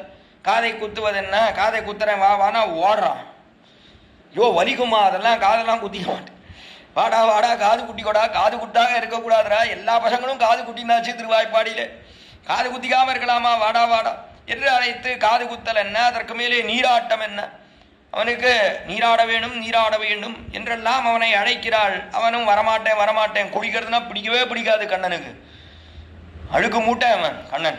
ராமன்னா அப்படி கிடையாது, 10 தடவை குளிப்பான் ஒரு நாளைக்கு. இந்த பக்கம் சீதா, அந்த பக்கம் இந்த பக்கம் போயிட்டு வந்தா காத்து பட்டாலே போறோம், வஸ்திரம் பத்திருக்குமோ அப்படின்னு சந்தேகம் வந்துடும். அதனால ஆச்சாரசீலராக இருக்கக்கூடியவன் சக்கரவர்த்தி திருமணம் தானே உடனே போய் குளிச்சுட்டு வந்துடுவான். ஆனா கண்ணனுக்கு அதெல்லாம் ஒண்ணுமே கிடையாது, குளிக்கவானா வரவே மாட்டான். இவனுக்கு எல்லாம் பெண்களோட போவனே தவிர, ஆத்தங்கரைக்கு போவனே தவிர குளிக்கவே மாட்டான். யமுனை கரைக்கு போனா குளிக்க மாட்டான். பெண்கள் தான் நன்னா குளிப்பான். இவனுக்கு என்ன வேலை, அவ வஸ்திரத்தெல்லாம் குத்துக்கின் போய் மரத்து மேல வச்சுன்னு உட்கார்றது, இதுதான் இவனுக்கு வேலை. அவர்களை சீண்டுவது, இம்சிப்பது, இதெல்லாம் பண்ணுவான். சேற்றால் எழிந்து வளைதுகள் கை கொண்டு என்று சேராலே அவர்களை அடிப்பது, எரிவது, இதெல்லாம் பண்ணுவான். இதெல்லாத்தையும் அனுபவிக்கிறார் பெரியாழ்வார். இதெல்லாம் பண்றான் அவன். நானால் என்ன அப்படின்னா கடைசியில அவன் குளிக்க மாட்டான். அதனாலே யசோதை பிராட்டி பாவனையிலே பெரியாழ்வார் நீராடவாராய் என்று அவனை அழைக்கிறார் என்றெல்லாம் பார்க்கிறோம். இப்படி நீராட்டம் என்ன, அதற்கு மேலே தலையை வாடுறது என்ன, அதற்கு மேலே காக்கையை பார்த்து கோல் கொண்டு வா என்று தெரிவிப்பதென்ன, அதற்கு மேலே பூச்சூட்டல் என்ன, காப்பிடல் என்ன, பூவை சூடுறது, தலைவாரின அப்புறம் பூ சூட்டணுமே அது பூ சூட்டுறது, அதற்கு மேலே காப்பிடல். ஐயோ என்ன அழகு என்னுடைய குழந்தை இந்திரனோடு பிரமன் ஈசன் இமைவரெல்லாம் மந்திரமா மலர் கொண்டு மறைந்து உவராய் வந்து நின்றான், சந்திரன் மாளிகை சேரும் சதுரர்கள் வல்லரென்னாய் அந்தியம்போது இதுவாகும் அழகனைய காப்பிடவார். என்ன அழகு கண்ணபிரான், இப்படி அலங்காரம் பண்ணினா என் கண்ணே பட்டுடும் போல இருக்கே, இவ்வளவு அழகா இருக்கான் என்று இவனுக்கு காப்பிட வேண்டும் என்று காப்பிடுதல் என்று இவனுக்கு ஒரு குறையும் இருக்கக்கூடாது என்று மங்களாசாசன தற்பரதையில் பெரியாழ்வார் அப்படி அனுபவிக்கிறார். கண்ணபிரானை வைத்துக் கொண்டு காப்பிடல் என்ன, அதற்கு மேலே பாலக்கிரீடை, சிறிய பருவத்திலே அவன் விளையாடின விளையாட்டுகள் அதெல்லாத்தையும் அனுபவிக்கிறார். வெண்ண விடுங்கி வெறுங்கலத்தை வெற்படையிட்டு அதனோசை கேட்கும் கண்ணபிரான் கற்ற கல்வி தன்னை காக்க இல்லோம் மகனை காவாய். எவ்வளவு தீம்பு எல்லாரும் வந்து ஆயிரபாடியிலே முறையிடுகிறார்கள். காலத்துல என்ன தீம்பு பண்ணுகிறான் உன்னுடைய பிள்ளையானவன், வாழ ஒட்டான் மதுசூதனனே, எங்களை நிம்மதியா வாழ விடவே மாட்டேன்றான், எவ்வளவு இம்சிக்கிறான் இவன் என்றெல்லாம் நிறைய தீம்புகள், பால கிரீடைகள் அதெல்லாம் அனுபவிக்கிறார் ஒன்று விடாமல். யசோதை பாவனையிலே அடைந்து பெரியாழ்வார் யசோதை பிராட்டி நடத்துல திருவாய்ப்பாடியிலே எல்லோரும் வந்து தெரிவிக்கிறார் போலே ஒரு பதிகம் அதிலே தெரிவிக்கிறார். இப்படிலாம் வந்து எல்லாரும் முறையிடுகிறார்கள் என்று 2ஆம் பத்திலே 9ஆம் திருமொழி. இப்படியெல்லாம் அனுபவித்தார். இந்த போகத்திலே எந்த குறையும் இல்லாமல். அதற்கு மேலே அம்மம் கொடுக்க வேணும்னா பயம். ஐயோ அவனுக்கு ஏதாவது முளைப்பால் கொடுக்கணும்னா பயம் வேற. ஐயோ கொடுத்தா என்ன பண்ணுவனோ தெரியலையே, புத்தன இடத்துல கொண்டு விட்டானே என்றெல்லாம் பயம். அஞ்சுகிறேன் அஞ்சுகிறேன் பயப்படுகிறேன் என்று அதையும் அனுபவிக்கிறார் பெரியாழ்வார். அதற்கு மேலே கன்றுகளின் பின்னாடி அனுப்பினது காட்டுகா அனுப்பினார். செருப்பும் குடையும் கொடாதே, செருப்பு கொடுக்கலே குடை கொடுக்கலே, யோ அமுச்சுடனே அமுச்சுடனே இப்படி அனுப்பிச்சேன், இல்லேவா அவமே இல்லேவா, யோ அனுப்பினேன் என்ன பண்றதுன்னு வருத்தம். அமுச்சுட்டேன் மானுமேக அமுச்சுட்டு வருத்தம் காட்டுக்கு. அதற்கு பின்பார் திரும்பி வருகிறான் காட்டிலிருந்து. தலைகளும் தொங்கலும் ததும்பி எங்கும் தன்னுமை ஏக்கம் மத்தலை தாழ்வீடி குடல்களும் கீதம் ஆகி எங்கும் கோவிந்தன் வருகின்ற கூட்டம் கண்டு மனைகளோ வருகின்றதென்று சொல்லி மங்கமார் சாலக வாசல் பத்தி நுழைவனர் நிற்பனராகி எங்கும் உள்ளம் விட்டு ஊன்மறந்து ஒழிந்தனர். என்ன அனுபவம் என்ன அனுபவம் பெரியாழ்வார். அதுதான் போகத்தில் வழுவாத புதுவையர்கோன். ஒரு தனி உபன்யாச விஷயம். அப்படியல்லவா அனுபவித்தார் பெரியாழ்வார். திரும்பி வரும் காலத்தில் என்ன அழகு என்ன அழகு, கண்ணபிரான் மலைகளோ வருகின்றதென்று சொல்லி பெரிய மேகமானது அப்படியே வருதா என்று சொல்லும்படியா அப்படி தூடி எல்லாம் கடப்பிண்டு அப்படி காட்டிலிருந்து நடந்து வருகிறான். தன்னேர் 1000 பிள்ளைகளோடு தளர் நடையிட்டு வருவான். 1000 பிள்ளைகளோடு அப்படி தளர்ந்து நடையிட்டு வருவானே. காட்டுக்கு போய் திரும்பி வருகிறான். எவ்வளவு உஷ்டம் காட்டிலே, வெயில். அதனாலே அப்படியே தளர் நடையிட்டு வரக்கூடிய அழகு இருக்கே, திரும்பி வரக்கூடிய அழகு, அவ்வளோ அழகு அவ்வளோ அழகு என்று இதையெல்லாம் அனுபவித்து கடைசியிலே குழல் ஊதின விற்த்தாந்தம். என்னமா குழல் ஊதுகிறான் காட்டிலே. நாவலம் பெரிய தீவினில் வாடும் நங்கமீர்கள் இதோ அற்புதம் கேளி தூவளம்புரியுடைய திருமால் தூய வாயில் குழலோசை வழியே. குழலை எடுத்து காயில வைத்து ஊதினானே. என்ன அழகு என்ன அழகு கண்ணபிரான். அதுல அப்படியே மயங்கி போனார்களே எல்லாரும். அந்த குழலோசை கேட்டு மயங்காதவர்கள் யாருமே கிடையாதுன்னா. எல்லாரும் இந்த லோகத்தில் இருக்கக்கூடியவர்கள் எல்லாம் மயங்கி போறார். மேலே கிண்ணறர்கள் காந்தர்வர்கள் அவர்களெல்லாம் கந்தரர்கள் இவர்களெல்லாம் மயங்கிறார்கள். அதற்கு மேலே அப்சர ஸ்திரீகள் அவர்களெல்லாம் ஆடல் பாடலவை மாறினர் தாமே என்று அவர்களெல்லாம் மயங்கி போனார்கள். இவையெல்லாம் இருக்கட்டும்னா மரங்கள் கூட அவ்விடத்திலே அவனை நோக்கி கைகூப்புகிறது என்று தெரிவிக்கிறார் பெரியாழ்வார். அதற்கு மேலே மான் கடங்கள் அவைகளெல்லாம் மெய்ந்த புல்லும் கடைவாய் வடிசோர எழுதி சித்திரங்கள் போல நின்றனவே என்று அப்படியே வரைந்த படம் போல அப்படியே நின்று அசையாமல் நீக்கிறது. சேதனமெல்லாம் அச்சேதனமாயிற்று, அச்சேதனங்கள் எல்லாம் சேதனமாயிற்று என்று தெரிவித்தார். இப்படியெல்லாம் அனுபவித்தார் பெரியாழ்வார். இந்த அனுபவத்திலே எந்த குறையுமே கிடையாது. இவ்வளவு போகங்கள் எல்லாம் போகத்தில் வழுவாத புதுவையர்கோன் கோத தமிழ் அவள் அனுகிரகித்திருக்கக்கூடிய இந்த கோத தமிழ் என்று எங்க அப்பா போகத்திலே எந்த குறையும் இல்லை. இவருக்கு கண்ணபிரானை வைத்து அனுபவித்தாரை எந்த குறையும் இல்லை. முகத்தில் வழுவாத புதுவையர்கோன் அப்படிப்பட்ட புதுவைக்கு சுவாமியான பெரியாழ்வார் கோத தமிழ். அவர் இத்தனையெல்லாம் அனுபவத்தை பண்ணார். நான் தான் அணுதுன்றிருக்கேன். அப்படிப்பட்ட நான் என்னுடைய இந்த 10 பாசுரங்கள் கோத தமிழ் ஆகத்து வைத்து உரைப்பார். இதை யார் தங்கள் மனதிலே வைத்துக் கொள்கிறார்களோ ஆகத்து வைத்து உரைப்பார். அவர் அடியாராகுவரே அவர்கள் அடியவர்களாவர்கள், எம்பெருமானுக்கு அடியவர்களா அவர்கள். அவர்கள் அப்படின்னா அர்த்தம் பரமபதத்திலே சென்று நித்திய கைங்கரியத்தை செய்வார்கள். இந்த ஆத்மாவுக்கு எந்த குறையும் கிடையாதுன்னா இந்த 10 பாட்டை யார் மனதிலே தரிக்கிறார்களோ, திருவேங்கடமுடையான் விஷயத்திலே யார் தரிக்கிறார்களோ அவர்கள் கட்டாயம் பரமபதத்தை அடைவார்கள் என்று தெரிவிக்கிறாளாக. ஆண்டாள் மிகவும் ஈடுபட்ட திவ்யதேசம்னு சொன்னால் திருவேங்கடம்னு சொல்லணும். காரணம் என்னன்னா 10 பாசுரங்கள் முதல்ல ஆண்டாள் பாடுகிறாள் என்று சொன்னாள் திருவேங்கடமுடையானுக்கு தான் பாடுகிறாளே தவிர மற்ற எந்த திவ்யதேசங்களில் திருப்பாவையிலையும் கிடையாது. அதற்கு மேலே நாச்சியார் திருமொழியிலையும் 8ஆம் பதிகம் பரியந்தம் கிடையாது. இதுல தான் முதல்ல திருவேங்கடமுடையானை நோக்கி ஆண்டாள் தூது அனுப்புகிறாள் மேகத்தை என்று பார்க்கிறோம். இது ஒரு ஆச்சரியமான தூது. இது ஆண்டாள் அனுப்பக்கூடிய தூது. அப்படிப்பட்ட பெருமை வாய்ந்த ஆண்டாள் இந்த 10 பாசுரங்களை அனுகிரகிக்கிறாள். நிறைய ஆழ்வார்களை காட்டிலும் விஞ்சி நிற்கக்கூடிய தன்மையோட கூடியிருக்கிறாள். ஆழ்வார்களுக்கெல்லாம் என்ன குறை அப்படின்னு சொன்னா, புருஷர்களான ஆழ்வார்கள் அவர்கள் புருஷனான எம்பெருமானை பார்த்து ஆசைப்படுகிறார்கள்னு சொன்னா அதுல என்ன ஆனாலும் கொஞ்சம் குறை இருக்குன்னா, புருஷனை பார்த்து ஆசைப்படுறான்னா அது ஏற்கும்படியாக இல்லை. ஆனால் அப்படி இல்லாமல் ஒரு பெண் பிள்ளையானவள் புருஷனை பார்த்து ஆசைப்படுகிறாள் என்று சொன்னால் அது பள்ளமடையாக இருக்கிறது. அது தன்னடையே ஏற்கும்படியா இருக்கு. ஆமாம், நான் பெண் பிள்ளை ஆண்டாள் இவள் புருஷோத்தமனான எம்பெருமானை ஆசைப்படுகிறாள்னு சொன்னா ஏற்கும், ஒக்கும், அது சரிதான். அதுல என்ன ஒரு குறையும் கிடையாது. பெண்ணானவள் ஆணை பார்த்து ஆசைப்படுகிறாள்னு சொன்னா அது தகுந்தது தானே. அதே ஆணானவன் ஆணை பார்த்து ஆசைப்படுகிறான்னா அதுல கொஞ்சம் குறை இருக்கிறது. அந்த குறை இல்லாதபடியாக ஆழ்வார்கள் தம் செயலை விஞ்சி இருக்கக்கூடிய தன்மையரோட கூடின ஆண்டாள் அவள் அருளி செய்யக்கூடிய இந்த அற்புதமான 10 பாசுரங்கள், விண்ணில மேலாப்பு விரித்தாற்போன் மேகங்கால் என்கிற 10 பாசுரங்கள், அதை பற்றி இவ்விடத்திலே ஆண்டாளும் திருவேங்கடம் என்கிற அந்த தலைப்பின் கீழே உபன்யசிக்கும்படியான ஒரு பெரிய பாக்கியம். இந்த பாக்கிய விசேஷத்தை அடியனுக்கு கொடுத்தவர் ஸ்ரீமத் வேத மார்க்க பிரதிஷ்டாபனாச்சாரிய உபவேதாந்த பிரவர்த்தகராய் பரமஹம்ச பரிவிராஜகாச்சாரியராக எழுந்தருளி இருக்கக்கூடிய எதுகிரி எதிராஜ ராமானுஜ ஜீயர் சுவாமி, நாராயண ராமானுஜ ஜீயர் சுவாமி, அந்த ஜீயர் சுவாமியினுடைய திருவடி பலத்தை கொண்டே இவ்விடத்திலே விண்ணப்பித்தேன். அதற்கு மேலாக அடியனுடைய திருத்தாப்பனார் அவருடைய திருவடி பலத்தையும் கொண்டு இவ்விடத்திலே இந்த உபன்யாசத்தை தெரிவித்தேன். அவரும் அடியனுக்கு எல்லாவற்றையும் சிக்ஷித்து வைத்தார், அதனாலே தெரிவித்தேன். அதற்கு மேலாக இந்த உபன்யாசம் முக்கியமாக தெரிவிப்பதற்கு அபிப்பிராயம் என்ன என்றால், அக்காலத்தில் எழுந்தருளி இருந்தார் ஒரு மகனியர். அதற்கு ஆண்டாள் வெங்கடாச்சலம் என்று திருநாமம். இந்த தலைப்பும் அதற்கு அடிவொற்றியே அமைந்ததாக இருக்கிறது. இவ்விடத்திலே அவருக்கு ஸ்ரீமதி ஆண்டாள் வெங்கடாச்சலம்னு திருநாமம். அவருக்கு இப்பொழுது சதமானோத்சவம் 100 வயது முடிந்திருக்கிறது. அவர் இப்பொழுது இல்லை என்று சொன்னாலும், அவர் திருநாட்டை அலங்கரித்திருக்கிறார், பரமபதவாசியாக இருக்கிறார் என்று சொன்னாலும், அந்த ஸ்ரீமதி ஆண்டாள் வெங்கடாச்சலம் அவர் மிகுந்த பக்தியோடே கூடியிருந்தவராக இருந்தார். அடியனுடைய திருத்தாப்பனாருடைய அநேக உபன்யாசங்களை அவர் கேட்டிருக்கிறார். அவர் அடியனுடைய திருத்தாப்பனார் பெங்களூரில் எழுந்தருளி இருந்த காலத்தில் ஸ்ரீமதி ஆண்டாள் வெங்கடாச்சலம் நிறைய உபன்யாசங்களை கேட்டிருக்கிறார். கேட்டிருந்தபடினாலே அந்த சத்விஷயங்களை எல்லாம் அப்படியே தன்னுடைய புத்திரியான ஸ்ரீமதி ஷீலா பேலூர் என்று சொல்லக்கூடியவர் அவருக்கு எல்லாத்தையும் தெரிவித்து வைத்தார் அவர்.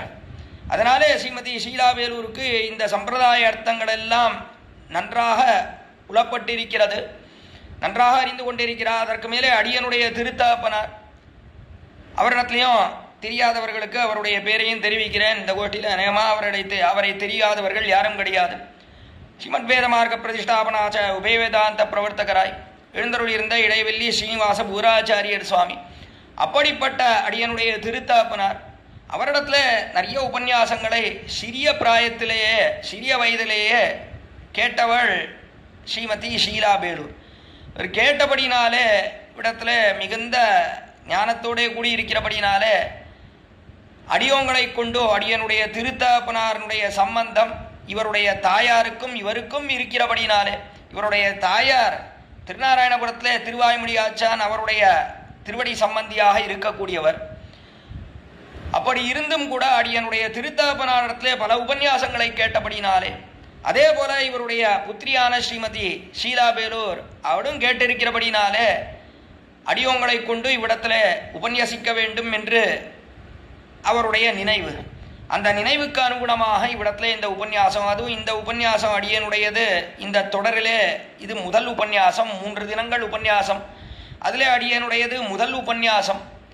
ஆண்டாளும் வேங்கடமும் என்கிற இந்த தலைப்பிற்கே ரொம்ப பொருத்தமானது. என்ன, அந்த அந்த ஸ்ரீமதி ஆண்டாள் வெங்கடாச்சலம் அவருடைய பேரிலேயே இதைத்தான் பார்க்கிறோம்.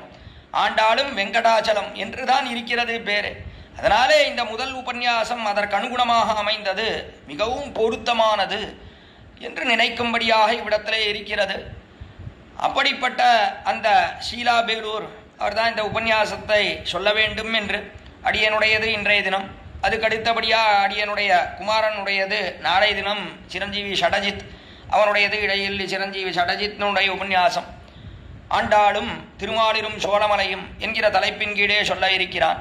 அதற்கு மேலே 3ஆம் தினம் அடியனுடைய தமையனுடைய குமாரன் இடைவெள்ளி சிரஞ்சீவி ஸ்ரீநிதி, அவனுடைய உபன்யாசம் ஆண்டாளும் திருவரங்கமும் என்கிற தலைப்பின் கீழே நடக்க இருக்கிறது. எல்லாவற்றையும் எல்லோரும் கேட்டு அனுபவிக்க வேண்டும் என்று இந்த கோஷ்டியிலே பிரார்த்திக்கிறேன். இப்படிப்பட்ட அவகாசத்தை அடியனுக்கு கொடுத்த ஸ்ரீமதி ஷீலார் பேலு அவருக்கு அடியேன் தலையெல்லால் கைமாறிலேனே என்கிற நன்றியை தெரிவித்துக் கொள்கிறேன். இது ஒரு பெறாப்பேறு. இது என்ன முக்கியமானது என்ன என்றால், அந்த ஸ்ரீமதி ஆண்டாள் வெங்கடாச்சலம் அவரை பற்றியும் பேசும்படியாகவும் ஒரு பாக்கியம். அதற்கு மேலே என்ன என்றால், ஆண்டாளும் வேங்கடமும் என்கிற தலைப்பு அற்புதமான தலைப்பு. அதன் கீழே இவ்விடத்திலே பல பல விசேஷார்த்தங்களை சொல்லும்படியாகவும் ஒரு பாக்கிய விசேஷம் அடியன் பெற்றபடினாலே அவருக்கு அடியனுடைய கிருத்தஜதையை தெரிவித்துக் கொள்கிறேன். அதற்கு மேலே நம்முடைய ஜீயர் சுவாமி அவருக்கு அடியனிடத்துல மிகுந்த ஈடுபாடு. அப்படிப்பட்ட அந்த ஜீயர் சுவாமி அவர் பல்லாண்டாக எழுந்தருளி இருந்து இதே போல பல உபன்யாசங்களை நிர்வகித்து போக வேண்டும் என்று ஆண்டாள் ரங்கமன்னாரை பிரார்த்தித்து குற்றம் குறைகள் ஏதேனும் இருப்பின் க்ஷமித்தருள வேண்டும் என்று கேட்டு அமைகிறேன். ஸ்ரீமத்தை விஸ்வவித்தாரிய மனோநந்தன ஹேதவே நந்தநந்தன சுந்தரியை கோதாயே நித்யமங்கலம் ஸ்ரீநகரியாம் மகாபுரியாம் தாம்பரபன்யுக்தரேதடே ஸ்ரீதிந்திரிணீமூலதாம்னே ஷடகோபாய மங்களம் ஸ்ரீமதே ரம்யஜா மாத்ருமுனீந்திராய மகாத்மனே ஸ்ரீரங்கவாசினே பூயாத் நித்யஸ்ரீர் நித்யமங்கலம். ஆண்டாள் திருவடிகளே சரணம், ஆழ்வார் திருவடிகளே சரணம், எம்பெருமானார் திருவடிகளே சரணம், ஜீயர் திருவடிகளே சரணம்.